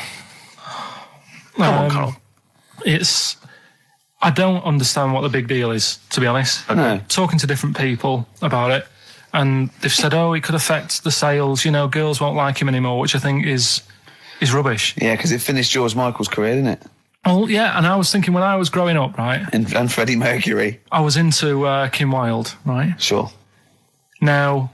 And her kids. You're not going to tell me she's gay, are you? No, but if they said, she's a leather, yeah, right? I wouldn't say, right, that's it, I'm taking kids in America back to the shop, I'm disgusted. Sure. I liked her. Yeah. I don't think I'm ever going to meet her and marry her and that, so what does it matter? Yeah. Will Young, she's a good voice, he's gay, a lot of gay people in the world. Georgie boy was gay, I guess. There you go. Nothing more and nothing less. The kindest guy I ever knew. So Do you Bowie? No big deal. That's one of your favourite songs, isn't it? Brilliant. Killing a Georgie Parts 1 and 2, isn't it? Yeah. Okay, what do you say to the fact that a judge has decided that we, the general public, have a right to know about stars' flings? Basically, this is an excuse. This is basically saying, should papers be allowed to print tittle-tattle about celebrities? Oh, this is... Providing it's proven true. Oh, this is something about, isn't it, a Division 1 football or something? It's definitely had Premiership football had an affair. And it is true, but he's trying to keep privacy. And the judge said, well, it's not for us to censor the press over things that are true. Right. It's up to the general public to either boycott or not, that publication. What do you think, Karl? What about all this, exposing, going through the, the bins of celebrities? It's not right, is it? But no. People are interested in it and buy the papers to read it. Do you know what I mean? I mean, like I said to you the other week, everyone has a go at Beckham for not being that bright. But at the end of the day, he's a good footballer. It doesn't really matter what goes on off the pitch, does it? Do you know what I mean? Yeah. Express 2 featuring David Byrne, Lazy, XFM 104.9, 1:45. I'm Ricky Gervais. Steve's got the Sun. Yes, we're just going to be doing White Van Karl, where we ask Karl the questions the Sun asked some other bloke. That's right. Because we think Karl's got more to say than anyone on anything. Karl only tells the truth, by the way. Just remember that, listeners. Off you go. Yes, well, today's White Van Man in the Sun is John Slade. He owns his own door maintenance company. His answers are very informative, I have to say. But, Karl, what do you make of the Channel 4 producer, aged 30, who duped a school into believing he was a teenager for a documentary? Are you familiar with this story? No, go on. Well, basically, a 30-year-old guy kind of fooled the school into thinking he was a pupil for a secret documentary. The school's outraged. Do you think that that's, for you, should anything go when it comes to making TV? I think I've said to you before, there's loads of kids at my school. I remember being in the first year, and kids who, what year do schools go up to? I was in the first year. What is it? 11. 5? Oh, sorry, first year of infants and juniors. No, secondary school. 11. Right, year 11. Kids have beards and stuff. No, not year 11. They're 11 when they first go to secondary school. Right. Well, I'm 11. The kids at the older end. Well, there's a fifth form, and then there's leave when you can leave when you're 16, I think, can't you now? Right. Well, kids who were 16 looked old. They did have beards. I remember going there and thinking some of them were teachers. I think he's answered that. Next one. What's the next one? Tattoos and everything. I think they're kids in the earlier years even. What do you make of the fact that Mariah Carey's £38 million payoff has cost EMI staff their jobs, and we're talking 1,800 EMI staff who have lost their jobs? What do you think of that? Yeah, I mean, is that silly money, Mariah Carey, on 38 million? She doesn't need that much. She doesn't need that much. She has to dress nice, though. It's not her fault. I'd say it's bad business. Okay. Because EMI, did you say? Yes. Right. They've got rid of them staff. Yeah. Mariah Carey's left. Who's going to do the work? do you think Mariah should come back and do some temping? Well, they should have got a loan and paid her. Okay. Do you know what I mean? Vicious circle, that. Right. You've done a business degree, have you? Commerce. You did commerce. Where did you do that? What did you do with that? At school, I'd learned how to fill out a cheque, pay a bill, and I think I had a trip round Kellogg's. Did you get an O level or a GCSE? We know he didn't. You know, but was there a commerce exam, or was it just a division of Can't maths? remember. What did he fill out a check? Was it a subset of It was maths? an option. It was like, if you want to do it, you can. What was it? Fill out a check. Pay a bill. Pay a bill. Have a visit round Round Kellogg's. Kellogg's, and I saw my sister's boyfriend there at the time. He sorted me out with some variety packs. Really? What was in them? You know, Rice Krispies and Good stuff. Cocoa Pops? Space Dust or whatever it is. Space Nuts. So, sorry, that wasn't Ken Dodd, no. No. That was someone else, was it? That was an aunt. That wasn't Special K. Oh, dear. What about this then? Home Secretary David Blunkett admits that muggers rule some streets.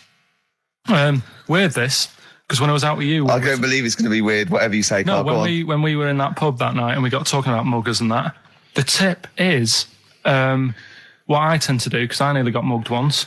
Act mental. You what? You nearly got mugged once? I nearly got mugged. Yeah. But I tried this technique of acting a bit mental. Right, and how did you act mental? Well, this guy wanted me trainers. And I was in Piccadilly Gardens in Manchester. It was quite late one night. And he come up, he said, I want them trainers. I said, you want them? I said, I worked hard for these. He said, how dare you come to me asking? And I got a bit livid. And he looked at me like, oh my God, he's got a right one here. And he left me. Were you acting mental, or were you just mental? No, I put it on a bit. Were you not petrified, though? Well, you don't think about it, do you, when you're sort of in the eyes of danger? Well, not you, clearly, you're a brave man. So what did you say? I just went a bit mad. I just kind of, because he said he wanted the trainers and they were dear ones at the time. And I just, no, you're not having these. So I've crafted you. I said, I wanted these trainers. Yeah. And, went on to telling how I work at printers and I don't enjoy it. And, I put in all these hours and that, and I have to cycle home for about 5 miles. And Did he give you his trainers? Yeah. Did he have a knife or I anything? just left. No, it didn't get that violent. Well, that's very brave of you, Carl. Yeah, it's That's good. good advice, though. Just act mental. See, Watts actually tried it the other night. Oh, Liza Minnelli. Yeah. Well, she said, I've worked hard for these diamonds. Yeah. Not easy being the daughter of Judy Garland. You don't know what it's like. You know a lot about paying bills and writing out checks. Don't you? Tell us about Kellogg's. What was it like? What was in the factory? Was it just like squashing bits of corn? Pretty boring, really. Just loads of conveyor belts, boxes of cornflakes everywhere. Just what you imagine. Yeah. So is it more, this is where you might be working? This is where you're likely to work? Possibly. If There was 2 trips. There was that and the trip to Manchester Evening News. Okay. And I left that early because I had a job in Cordon Bleu. In Kellogg's. Cordon Bleu, what's that? It's like a supermarket. Yeah? And I had to leave the trip early, and the teacher went mad saying they'd thought I'd got lost on the, in the building and stuff. What, you didn't tell anyone? No, because it was like day 2 of working in this supermarket, and I couldn't be late. I thought by the time I explain where I've got to go and everything, I'll be even later. Sure. So I just left, and then apparently they were searching the building and everything for me. Oh, I where? was stuck in a printer. Don't know. Stuck in a printer? I don't know. What was the printer's name? You worked at a supermarket called Cordon Bleu. Yeah. Cordon Bleu. Brilliant. That's great, isn't it? It's rubbish. Oh. Got sacked. You had to What did you get sacked for? Messing about in a back in the car park round the back. Yeah. Right, there was a grid, and all the concrete had gone funny. So when it rains, you got like a big lake. Oh, yeah. Right. And I got in, do you know those big metal trolleys you get to like put all the food in whilst you... Oh, yeah. And I got in one of them and pushed myself out into this lake. Of cement? No, water. It was full of water because it'd been raining. Right. And I got stuck in the middle, right? And the boss was like, where's Karl? He's meant to be doing, facing up the beans.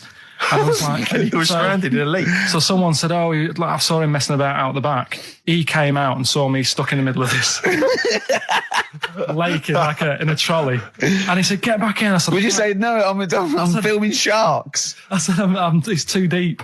I can't get out. You'll have to pass me something. And he said, I'm not passing you nothing.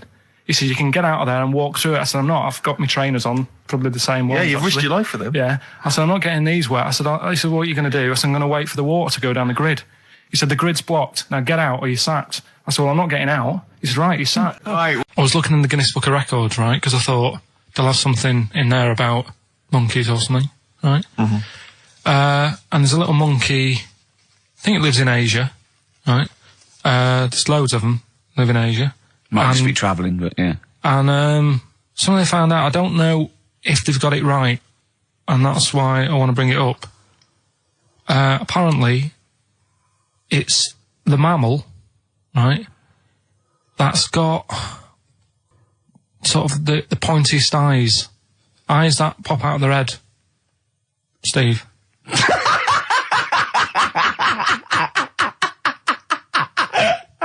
Now, the thing is, right, I thought that's interesting. Yeah. Apparently it's the biggest with the sort of goggle eye type thing. Right, yeah, go on. Apparently they come out of their head 1.6 centimetres. 1.6 centimetres? What, you mean they protrude? Yeah. They protrude from the head at 1.6. Okay. What? How long? Have you got a ruler, Rick? 1.6. He's having a go. I'd say I'd be a little bit annoyed if the monkeys beat me. Well, I don't think it has. That's what I'm hoping. Is there anything we can... I mean, what's 1.6? Oh, can you... It's about... Drop your trousers. It's, about 3/4 of an inch. What do you think? I don't know. Have they got it right, or what? Maybe I should come down to Monkey World with you next week. So anyway, so that's not the monkey news, that's just something that crops up and... Sure. I do know once, when we were playing pool in the office, I think Lucy was your partner. Yeah. It was me and Ash versus you and Lucy. And you were having trouble because his glasses kept slipping down. So Lucy pushed his glasses up his nose, but the glasses touched his eye.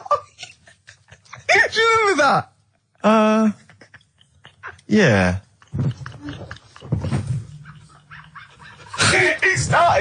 He started it. Well, you're the one who joined in. No, I know, and I feel bad now. Yeah. He makes me nervous when he goes, yeah. It's like, play a record. No, I'm just trying to think about which part of your fat, middle-aged physique I can pick on.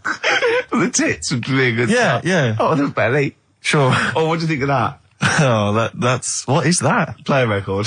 Is that monkey news for this week? Have we not got any other monkey news? Well, it's just, it hasn't been that good. I mean, the one that I found out here, because we've covered so much in the monkey world, right? The fact that we've done a monkey that was a sort of half man, we've done a monkey that got a decent job in a train station.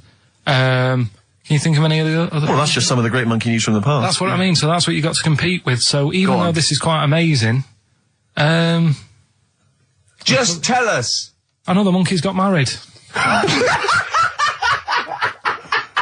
Oh, not another monkey getting married. What do you mean? It's got another one. You know, it was knocking about with some woman monkey for a bit. A woman monkey. They decided to, you know, get married. Yeah. They did. What do you mean they decided to get married? Was it pressure from her parents? They had a good do, and good do. I love the spread. I love that. Peanut vol-au-vents. Yeah. Celebrated in a pub, and then they both went off to the cage that night. That's what I mean. Even though that is quite impressive, because it's not true. Or it's a joke. It's nothing. It's not. On an Nova website, official sort of news website. 2 monkeys have married in Romania. After a whirlwind romance. Well, that's... After a whirlwind romance? God, yeah. Yeah, a quick one hanging onto the rope. Yeah. She was in the tyre. Yeah. He saw it. Yeah. He went, I'll have a go at that. They go, we got to marry her now. Yeah. Her parents came in and said, did you just shove my He was in foot a zoo tyre? knocking one off. She went, I can do that for you. Yeah. Guests say the monkey bridegroom was scared by the number of people attending the wedding and refused to get out of his cage. So his bride was, Not bloody Hello Magazine again. No, it was, no, I think it was like last minute nerves. Right, like, you know, I'm single now. thoughts. It's like, you know, it's the big step. Yeah. But his bride enjoyed every minute of it. She was loving it. Yeah, she sure, looked lovely, by the way. She looked lovely. Yeah. Did she? Oh, good. Reports she only appeared to have problems with her veil and dress. Do you see, you know, this is The guests I include... hope they didn't ruin it like Anthea Turner and maybe get sort of sponsorship PG tips or something. Totally, with strong plum brandy, so they got them drunk as well. So they carried on the celebrations at the pub, and the bride was taken to her new husband's cage at night. I apologise, play a record. Well, it's funny you say that, actually, because in a survey, it came up this week, it's quite extensive. Mancunians take more sick days than anyone else. Mancunians take more sick days than workers in any other city in Britain and Ireland, according to Manchester-based employment firm. Survey by Peninsula found employees in Manchester take 11 sick days per year, whereas closest rivals Edinburgh and Dublin take an average of 9. Liverpool, Newcastle, Birmingham, Cardiff, only 8. Is Reading mentioned there? Or no, Bristol? it's not even in there. They don't take days off. London is only 7. So the point is, I mean, I don't know if you can take anything from it, but if you were an employer and you had a Mancunian and a Liverpudlian and they were equal on everything else, but you really couldn't afford them to be away, Liverpudlian's going to probably be away for 8 days. Sure. The Manc's going to be away for 11, phoning in sick. And so what can you, I mean, just analysing the data there, what would you extrapolate from that? I really don't know. I mean, call in if you've got any clues, or email us in if you've got any. I don't know why I think maybe, I don't know, Mancunians... I don't really know many people from Manchester. Well, I only know one, but I know he was off sick because he put on wet trousers and he got a cold, I think. Yeah, well, he just said he didn't come in for... Yeah. He left early as well once. Yeah. But I don't know. I mean, that's the survey, I don't know. I mean, it's evidence because it's statistics, so... There you go. It's guaranteed evidence that's proof. Any thoughts on that? Ricky.Gervais at xfm.co.uk. I mean, oddly enough, you're from Manchester, Karl. Yeah, I am, What are your thoughts on that? On what, sorry? On the survey. Wasn't really listening. Sure. Well, Mancunians take off more sick days. They call in sick. I mean, presumably spuriously. Yeah. I mean, because they've got the same body. They're biologically the same, so... They're obviously making up. They're lying. Yeah, some of the days. Maybe just the 3 extra they're making up. Yeah, they're moaning. Probably because we work a lot harder than the others, so we're tired, so you're sick, so you need time off. Probably. Seems unlikely. I mean, the Scousers, to be honest, take them on, let them work in your office. But you know how many computers are going to go missing? Right, that... So offensive. Is offensive. Right. This is a survey that proved. You just made that up. You just carried on the myth that Liverpudlians thieve. Now that's not true. That is not true. Well, it's not. Well, some of them do. There's been no survey that you're more likely to thieve if you're from Liverpool than if you're in Manchester. So that hasn't been proven yet. So all I've got is the evidence from a survey of, I think, 3,500 people. It's proof that Mancunians take off more sick days. XFM 104.9. This is April Come She Will by Simon and Garfunkel.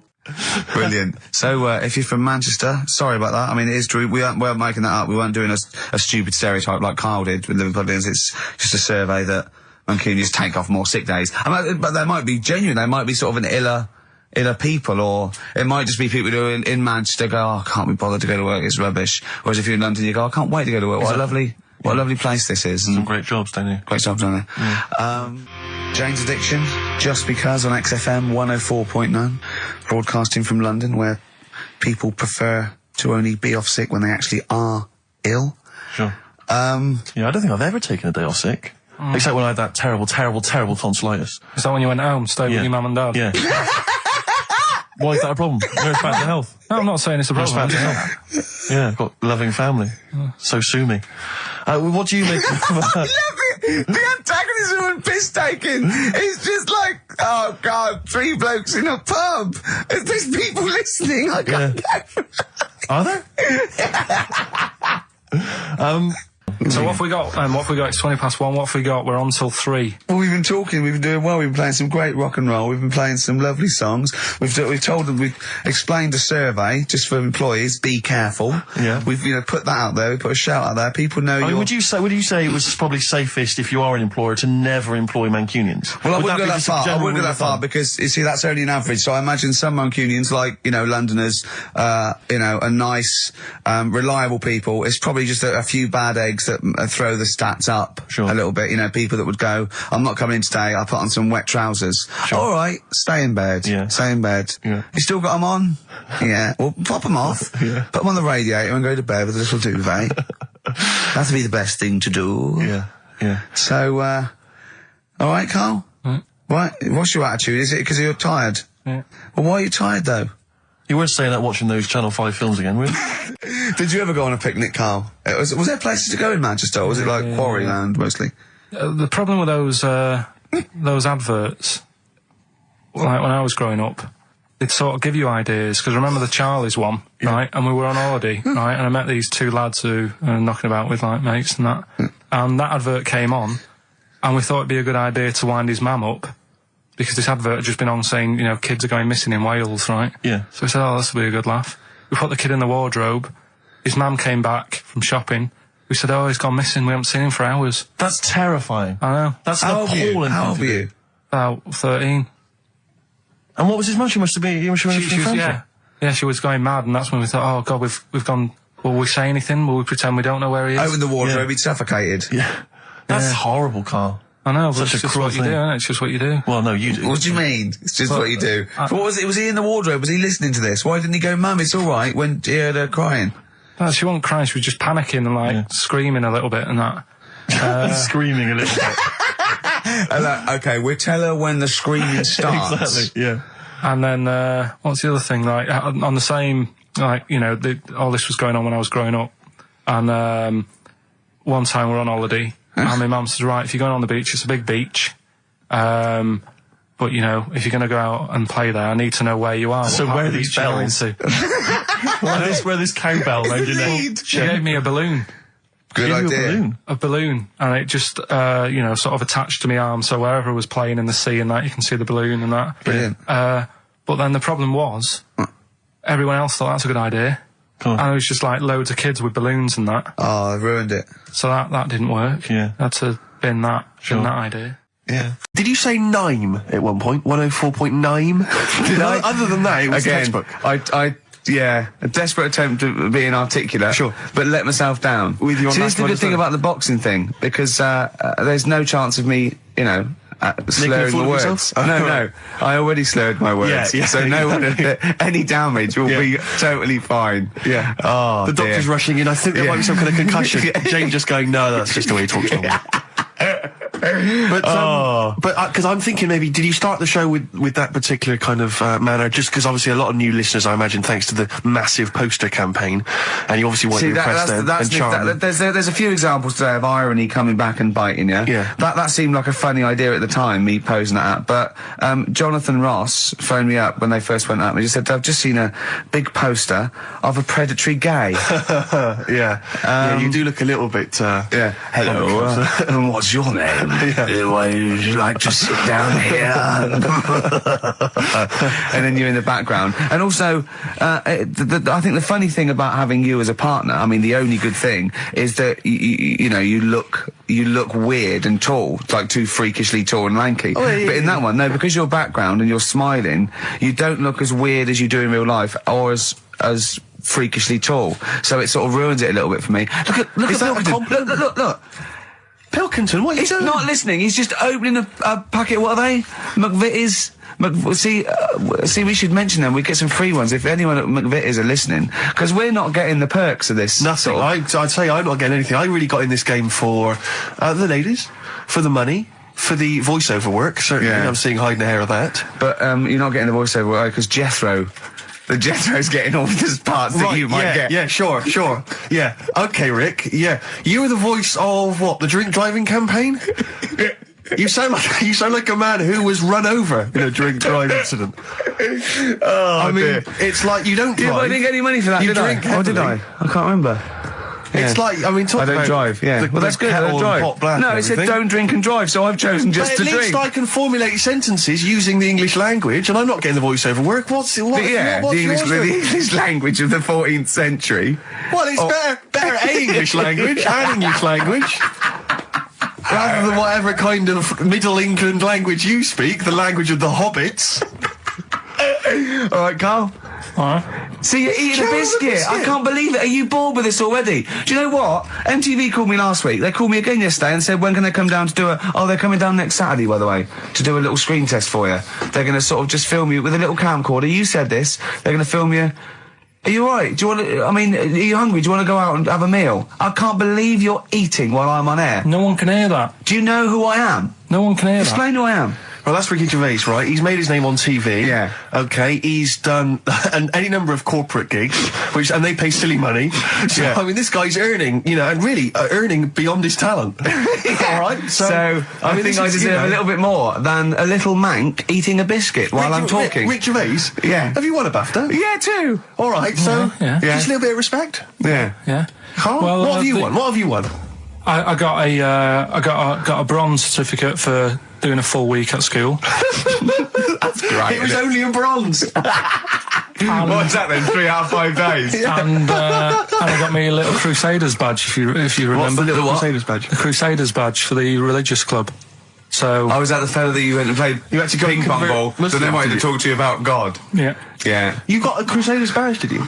Yeah, that's why I went. That's why I joined. That's why I joined. For the badge. I like the little badge. Did 4 weeks and then packed it in. But we're talking about MTV, right? And I was feeling a bit nervous, wasn't I? About like, the way I look. Right. And what have you. And then I watched a bit of Celebrity Big Brother and all the fuss that Mark Owen's getting. And he's not that good looking, is he? He's very. I want to be Mark Owen's mate. If anyone who knows Mark Owen or Mark Owen's listening, I want to be his mate. I think he's brilliant. I think he's a nice lad. But what I'm saying is, right, all the girls go mad over him. Yeah. And he's not that good looking, is he? Well, no, he's got. It is in a certain way, isn't he? That sort of non-threatening. But he's not stunning, is he? Do you know what I mean? No, but no. Well, what's your definition of a stunning? Yeah. Well, who do you like? Someone who you look at and you go, God, they're good Which looking. bloke do you fancy? What bloke do you think's attractive then? So if I was into men, yeah. in fact, you can still say a bloke's a good looker without fancying him. Who do you think is attractive? Probably. I mean, it depends what you're looking for. No, just looks. You think different looks as well. Of course, yeah. Who would you say was attractive? Who would you say was like stunning in your definition? A good-looking lad. Yeah. Good-looking lad. Oh, look at him over there. He's.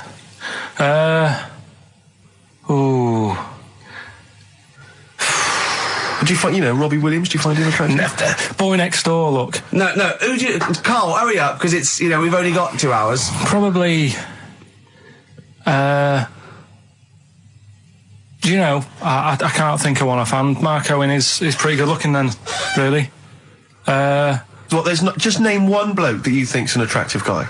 There must be one bloke that you've either met or that you've, seen in a pub or on a poster. Tell you what. Go on. Tell you what. Works here. Young Alex Zane. Alex! Well, we know Alex, maybe we can fix you up. Oh, I love you, Alex! You've got Richard Ashcroft, Science of Silence on XFM 104.9. I love that. Yes, correct. He's one of my favourite artists now. I just think, he's so, I don't know why he's not ballistic.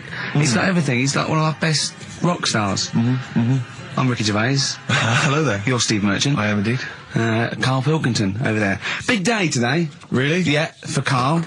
He hasn't been looking forward to it. He's been whinging in the week. A couple of things. He thinks he's overworked. He thinks he's overworked here, and he's stressed, and he's got to do DIY. MTV are coming in, right, to give him the chance of his a lifetime to do just a little screen test, and he's going, well, I'm not going to look good, am I? They're not going to. Why? He said, well, I've got a round head and I'll be wearing headphones.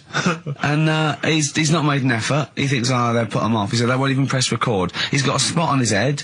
I mean, you know, also, Carl, you're not looking forward to it. You're not excited about it. It's a great opportunity. Why is it a great opportunity? To get on MTV. No, but look, money for both. Yeah, but look what's happened to people like Jeremy Speak, whatever his name is, and all Jeremy that. Speak, yeah. Yeah, and slightly different. Why is it? Well, you're making it in the industry, and you've got something to give. He happened to be around when they were filming an airport. Do you see the difference? All right, the other one then, who's on a boat. Same thing, although at least she had a skill. She had a skill, she can sing, Well, it's just, I think it can all go wrong. Do you know what I mean? Well, of course it can. So can sitting in your little room moaning about nothing happening in the world. He wanted to stop educating Ricky because nothing happened. He said, look what happened last week. I scoured the net. He said, all I found was a dog in a car wash and a parrot and a vicar. Right? I'll tell you what, there ain't much more going on this week. Well, you're talking... listen, me and Steve, yesterday, we took a day off to prove you wrong, and we've come up with two of the most incredible things I told you about, and they're amazing. So there are things out there. Or but just go for truth. Go for truth and science and discovery. Fact is stranger than fiction. You don't have to revert to sort of like God and ghosts. I know, yeah. Do you know what I mean? But the funny thing is, you know, like, last couple of weeks I've been saying there's not much going on. Yeah. I found out when I was looking that there was a day in 1930, right? It was a Good Friday. There was no news. There was nothing going on. They had to put a music video on or something on the telly because there was nothing going on. Play a record. We're going to play some classic tracks today. This is Debaser. Pixies, Debaser. I was looking forward to playing that. Came and said, Karl, I'll play that. I was looking... he put it on. Lauren just called through and said, we played that in the last half hour. Embarrassing. Yeah. So what is the point of having a producer if he doesn't check things out? So, I mean, it's a good track. I mean, I'm sorry if you heard that twice in the last hour. Listen to everything all the time. I've been running around. I get in early on a Saturday. You got in about the same time as me? I went out and bought you some biscuits, so you're happy. I put the coffee on. Yeah. I've sorted what prizes we're going to give away. I've been running to the library getting you certain tracks. Yeah. I can't listen all the time. I'm doing my best. Well, I'm not sure it's good enough.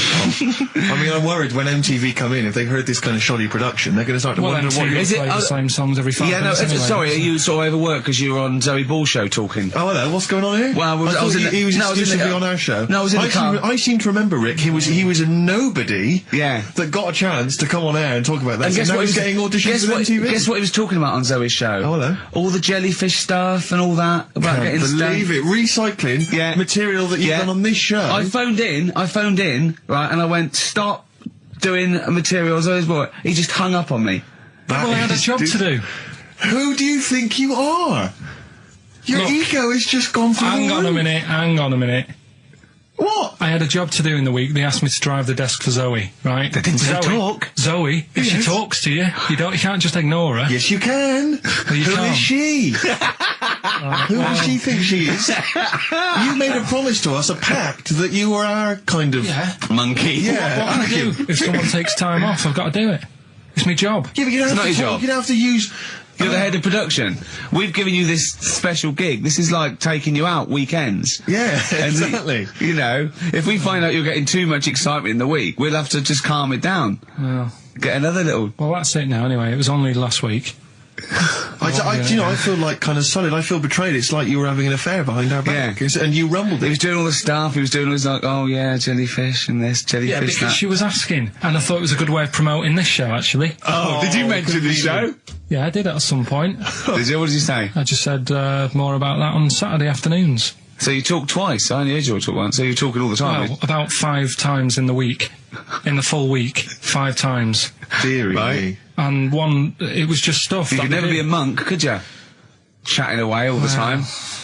Right, what have we got? I play ball as well, to be honest. I feel ball's slightly responsible for it. Potter News? News. Right, well this one, it's... I'm not going to take the credit here. I heard Christian talking about this on breakfast, right? Because it's a good story that happened. Basically, I don't know if I told you about it last week when we were having our spaghetti, but no, I think you did. Right, I know what it is. I know what this is. Okay, I've not heard this. Right, there's a little midget. Right, there's a circus. I'm loving it already. Circus going on somewhere. I think it was in America. Yeah. And is that present day or old times? I'm talking like in the last 3 weeks. Okay. Right, little midget. Circus, really packed out show. People are loving it. Right, Steve, you're asked the same question I did. I know. So there's little midget jumping up and down on a trampoline. What's circus is this? Right. I pay good money to see it. So everyone's clapping, and he's getting carried away. Because he can't believe they're loving it. I didn't know they'd like a little person on a trampoline, but they love me. But you know what it's like when, if there's a crowd of people sort of encouraging you to sort of go higher and stuff. Yeah. And I'm sure he knew it was getting out of hand. But he was jumping and he was coming down the road going higher, and he's going really high in the air, right? So he's doing this, crowd are clapping. There's a hippo, right, just sat next to the trampoline getting ready to come on and do his act. Oh, right, I thought he was in the audience. Getting ready to do his act, Steve. So he's a ventriloquist. What do you mean he's sitting by the trampoline waiting to do his act? Because why does he sit in the dressing room and they go, 5 minutes, Mr. Muss, 5 minutes, Mr. Muss. So anyway, right, so the hippo's there. He's getting annoyed, is he? Because the midget's He's going, how can I follow this? This is really annoying. They're going to be, no. So he's thinking, he's already done the trampoline, my pogo stick act is never going to work. Yeah, go on. So there's a hippo waiting. See, it's a great story, and I just know he embellishes it or it gets slightly wrong. Go on.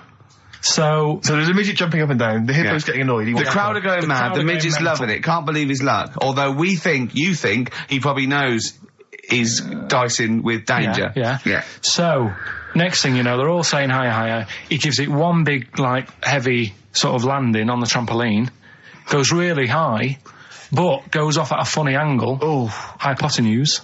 Okay. Yeah. And sort of flies up. Hypotenuse! Sure. Flies off at a funny angle. Oh, dear. Hippo's there, swallows him whole. Crowd are clapping, thinking that's why the hippo was waiting there. Rubbish. Rubbish. It's not rubbish, though. But no, maybe there was an accident in a circus with a midget and a hippo, but at no point was this hippo waiting to go on, going, come on. The midget flew off at a hypotenuse and landed in the hippo's mouth and was swallowed whole.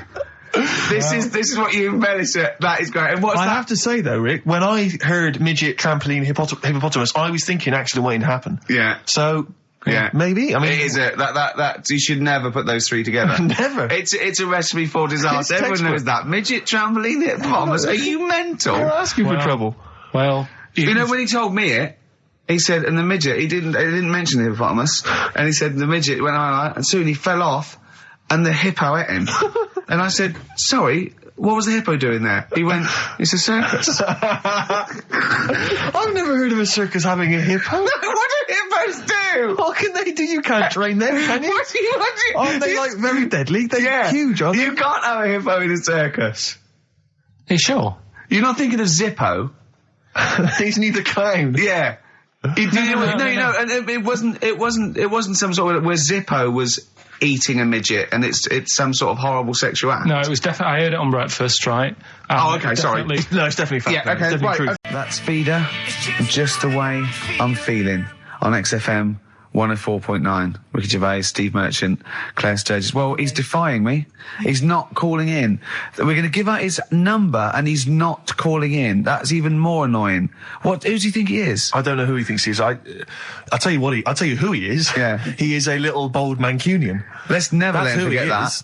I don't know who he thinks he is, but there's the fact. Just, Carl, call in, because you're annoying me and Steve. He's been slagging you off as well, Steve. Well, go on. In the week, he was slagging you off. I mean, in the week, I was joining in and laughing along, but now I'm thinking but now I'm thinking that you're more on my side than he is. Thanks very much, Rick. I'm glad to see you've come round. He said he was. I was in the pub with him and Johnny. Oh, right. So there's a little audience. Good. And he went, have you seen Men in Black 2? I went, no. He said, have you, Johnny? He went, no. He went, there's a thing in it that looks just like Steve. Mm. And I went, what? He went, it's a thing, it's got really gangly arms and bulbous eyes, and it just works really fast in the Aliens registration thing. And I went, all right. I said, we'll bring that up Saturday. Since he's not here, what do you think of that? Well, the reason is that I think the problem I have with is this, that if I was to say things like that about Karl, I'd destroy him. He'd be a broken man after I'd finished with him. Call in, Karl, or Steve's going to say a few things about you. I'm going to get a couple of home truths out there. I can't believe it. I cannot believe it. Yeah, we were, at the time I was joining it, we were having, slagging you off on other things as well. Sure. But now I'm thinking, maybe you were wrong. Maybe I was taking the mickey out of the wrong person behind their back. If you receive any phone calls from people you don't know, we don't know anything about that. Instantly, we don't know why that is happening. That is just going to be a weird, spooky thing. So and don't bother telling the story about Men in Black 2 either, because I don't think people will be interested. Actually, on the subject of Men in Black 2, what? Have you seen that, Steve? No, I haven't, Carl. Tell me about You it. should see it. Go on. Why? Because there's this thing in it. Go on. What, a stupid, bald Mancunian tosser? No, weirder than that. There isn't anything weirder than that. Big eyes, it was gangly. Keep talking. You've got to see it, because you wouldn't believe how the likeness and that. You've got to get the film out tonight. Right. It's not as weird, it had a normal voice, right? He's done you and he's not even here! I'll tell you what, mate, it ain't worth coming in next week. Oh, stay on the line, Carl. Play a record, Claire. Kings of Leon, Molly's Chambers. What do you think of that, Carl? Alright. There's a surprise. Another insightful remark. Steve is not a fan now. Not only does he know you've been slagging him off behind his back. No, I wasn't slagging Steve. If you get it out on the DVD tonight, you'll know I'm not slagging you off. It could be your brother. I love the fact that it makes it worse, but he's thinking you're going to go, oh, he wasn't slagging me off. It does look like me. I do think I'm an alien. I love the fact that you hope Steve will go, he's got a point. It's a spitting image. Yeah. I am, seriously, Carl, I'm really angry. I'm so angry with you at the moment. You haven't seen it yet? No, I know, because I know what it's going to be, and I'm just... Why? I'm fuming. I'll tell you why I'm angry, because he doesn't do it in jest. No, but what do you think it's going to look like? What do you think this thing's going to look like? Going to look ludicrous. It's not going to look anything like me, but he's going to pretend it does. Go on, what? Go on. No, it does look like you. Yeah, of course it does. And you looked like the Human Z. Well, I mean, to be honest, you did a bit, Carl. You walk like him, you're bold like him, you got a sort of gormless face like him. Any more? I don't smoke. That does. I'm not arguing with you. I'm not well on that. Oh, you're not well. What exactly is wrong with you? You whinger. Well, it's just, do you know, like I always tell you about the restless leg syndrome I've got. It's like that, but all over. So you're just shaking around the house? I'm just, yeah. What do you look like, Elvis? What are you doing? You're shaking around the house. I'll tell you, with your bald head, you probably look like an enormous vibrator. Oh, God. That's what you probably look like if you strip naked. Oh, you'll have the Scottish widow coming round. Oh, dear. That's, what's her name, by the way? I heard you talking about that. That's, Amanda Lamb. Amanda Lamb, who's in the Place in the Sun programme. Is she actually a widow? Is she a Scottish widow? Hoots, man, my husband's dead. Do you want any money and a bit of my clam? Brilliant. All right. That's the sort of quality you've missed out on today. Well, anyway, you're going to be back next week. We need you back next week. Yeah. Yeah. Well, how do you know? Also, how did you know you were going to be ill today? Because you phoned and arranged this yesterday. Convenient. And I spoke to you yesterday and you didn't sound very ill. I felt ropey yesterday. You've got a bit of a bunged up nose. Even though I have a bit of a bunged up Even though I was ill, I still sorted it out. Yeah? I'm a little bit sweaty. Carl, sorting it out does not mean you phone up Sturgis and send her down. That's not sorting it out. That's making things worse. Have you learnt nothing? Thanks, Claire. If you're not part of the solution, you're part of the problem. Mate. Yeah. Oh, my leg's a little bit achy. Oh, wearing wet jeans. Oh, I put wet jeans on again. My lasagna wasn't, it was frozen. Can you hear the venom and hatred in our voices today? I'll tell you what, something else you can have for free. Go on. Another sort of freaky thing, right? I was watching this programme in the week. Right? What? I don't know what it was. But it was about, I just saw this little fella on it, right? What do you mean, little fella? He was doing this history thing. Oh. Right? Yeah, I know what you mean. So, is this he's found out that a Viking was a bit like him? Yeah, that's it, yeah. He was boneless or something, or he's... Well, that's the weird thing. What do you think of that, Steve? He's what? He's boneless? No, he was called Harry the Boneless or something. Yeah, but you know what you're going to get there, don't you? That's what I mean. Always have a name, Elephant Man, you know. Harry the Boneless.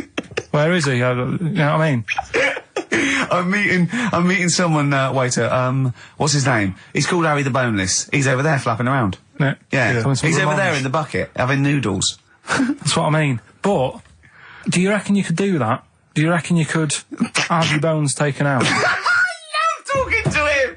He's brilliant. It's like, talking to a 5-year-old. I was asking Suzanne when she was watching it, and she was like, "Ask me later."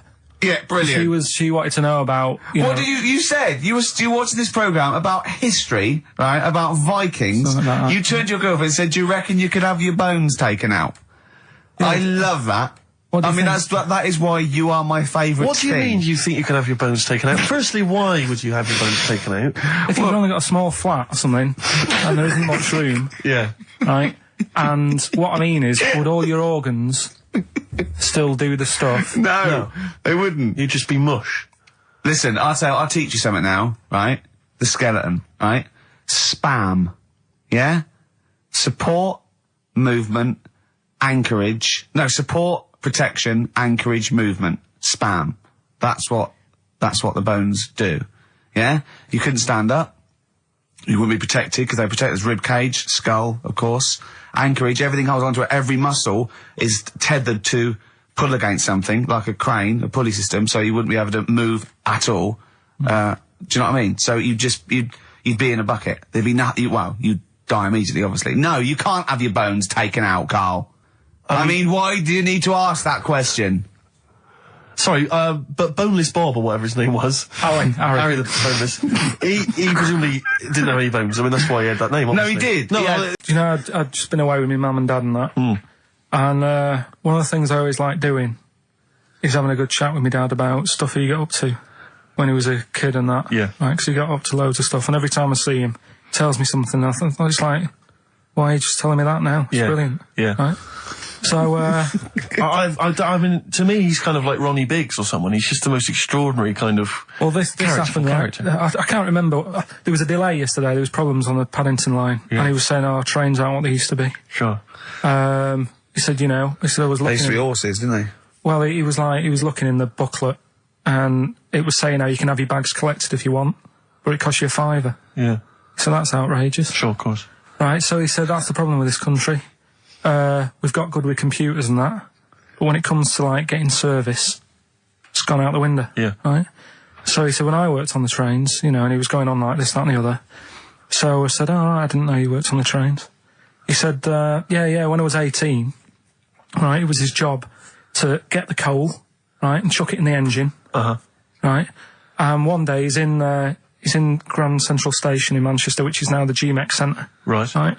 And that was like the main station. And he was in there. The fella who should have been sort of driving the train, right, he said, I'm just nipping to the pub. Sure. So you just stay here, keep the engine topped up and stuff. Yeah. So he's like, for a quick getaway. Yeah. Right? So the fella goes in the pub, and my dad's in there, putting the coal on. He did his bacon and eggs on a little shovel. Yeah. And anyway, fella comes up. He says, right, can you move the train forward now? Oh, blimey. So he was like, oh. So he didn't want to say, the fella's in the pub, because he'd say, what's he doing in the pub? He should be working, right? So he said, yeah, no problem. I'll sort it out. Right, so he puts it into gear, or whatever you do on them trains. Sure, right? puts it into first, yeah. Starts going forward. Now, people who don't know about trains, something that I learnt is if you're carrying a load of coal or whatever on the back of it, they don't have brakes on each carriage, right? It's only the engine that has brakes on it. So when you pull the brakes on the engine, the whole weight of what it's pulling is pushing you forward. Sure. Right? Yeah. So he doesn't realise this though, because he's just used to cooking bacon and eggs and chucking coal in. Of course, the thing, yeah. right? So you've got to slam the brakes on sooner than you would normally. Yeah. Well, you have to anticipate it, I suppose. Yeah. But he didn't know that, so he's pulling in, he's thinking, right, I'll put the brakes on now. Yeah. Right? Puts the brakes on, the train just keeps going, he's going, oh god, it's not stopping. Sure. It ploughs right through the signal box. Right? Loads of damage. Pulling the signal, don't know what they're doing. Yeah. Loads of damage done. Apparently, if it was today's money, it'd be about £3 to £4 million worth of damage. It shut the station off for 4 weeks. But he didn't lose his job. The fella lost his job, the one who was in the pub. Yeah. He said the funny thing was, he said like £4 million worth of damage. He did his ankle, his wrist in. He had 3 weeks off sick and got paid. So it's brilliant. So I love your family. It's extraordinary. The Pilkington gene. Weird, isn't it? I'd like to see a documentary following you and your family. You'd have to get the family involved. No, the sort of stuff my dad goes on about. They'd never put it on telly.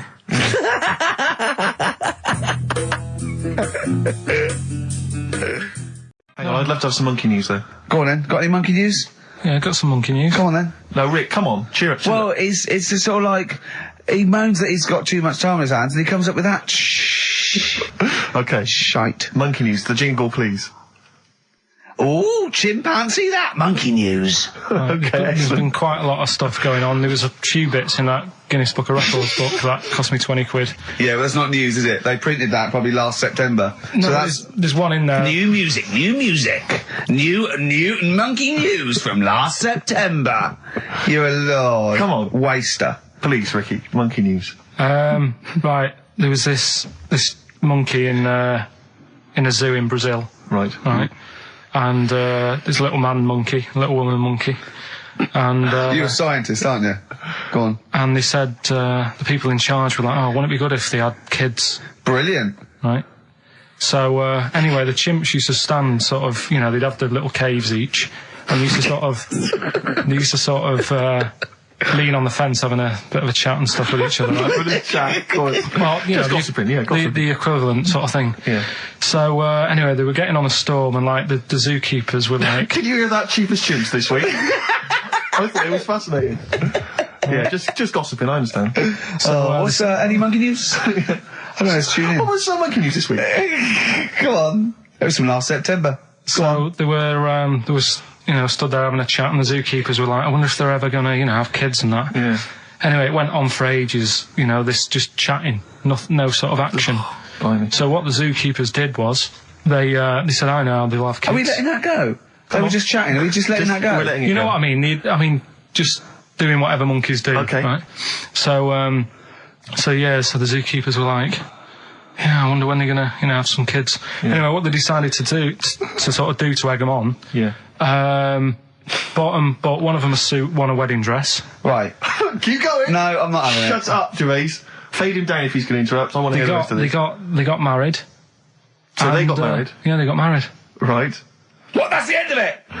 This is why I don't. Right. That's the end of monkey news. That's the end of monkey news. Don't do that again. You've got no features left. Why don't you like that? Well, it's not a story. It's about two chimps chatting, which doesn't happen. The zookeeper's going, I wonder if they're going to ever have kids. Egg them on. They got married. That's the end of the story. What are you talking about? Hang on, just calm down. Let me just check that you didn't make a mistake there and didn't lose out. What do you mean you didn't make a mistake? Wait a minute, he may have just left out a fundamental piece of information. What, the story? That would have made it into a story. Right. Let me just check the facts. So they bought them wedding outfits. They were married. Did they propose to each other, or were they just forcibly Don't married? encourage him. Just forced onto And it. then what was the outcome? Once they got married, what happened? They fell in love? Yeah. What? Whoa. It's not a marriage, Karl. Be quiet. It's not a real marriage. I don't know what you've got in your head. It's like the head of Homer Simpson. I'd go in there and there'd be a wedding reception and there'd be a couple of fights and they'd be talking about stuff. They got married. They fell in love. Did they have children? They're not back off the honeymoon yet. Play a record. You got no features left.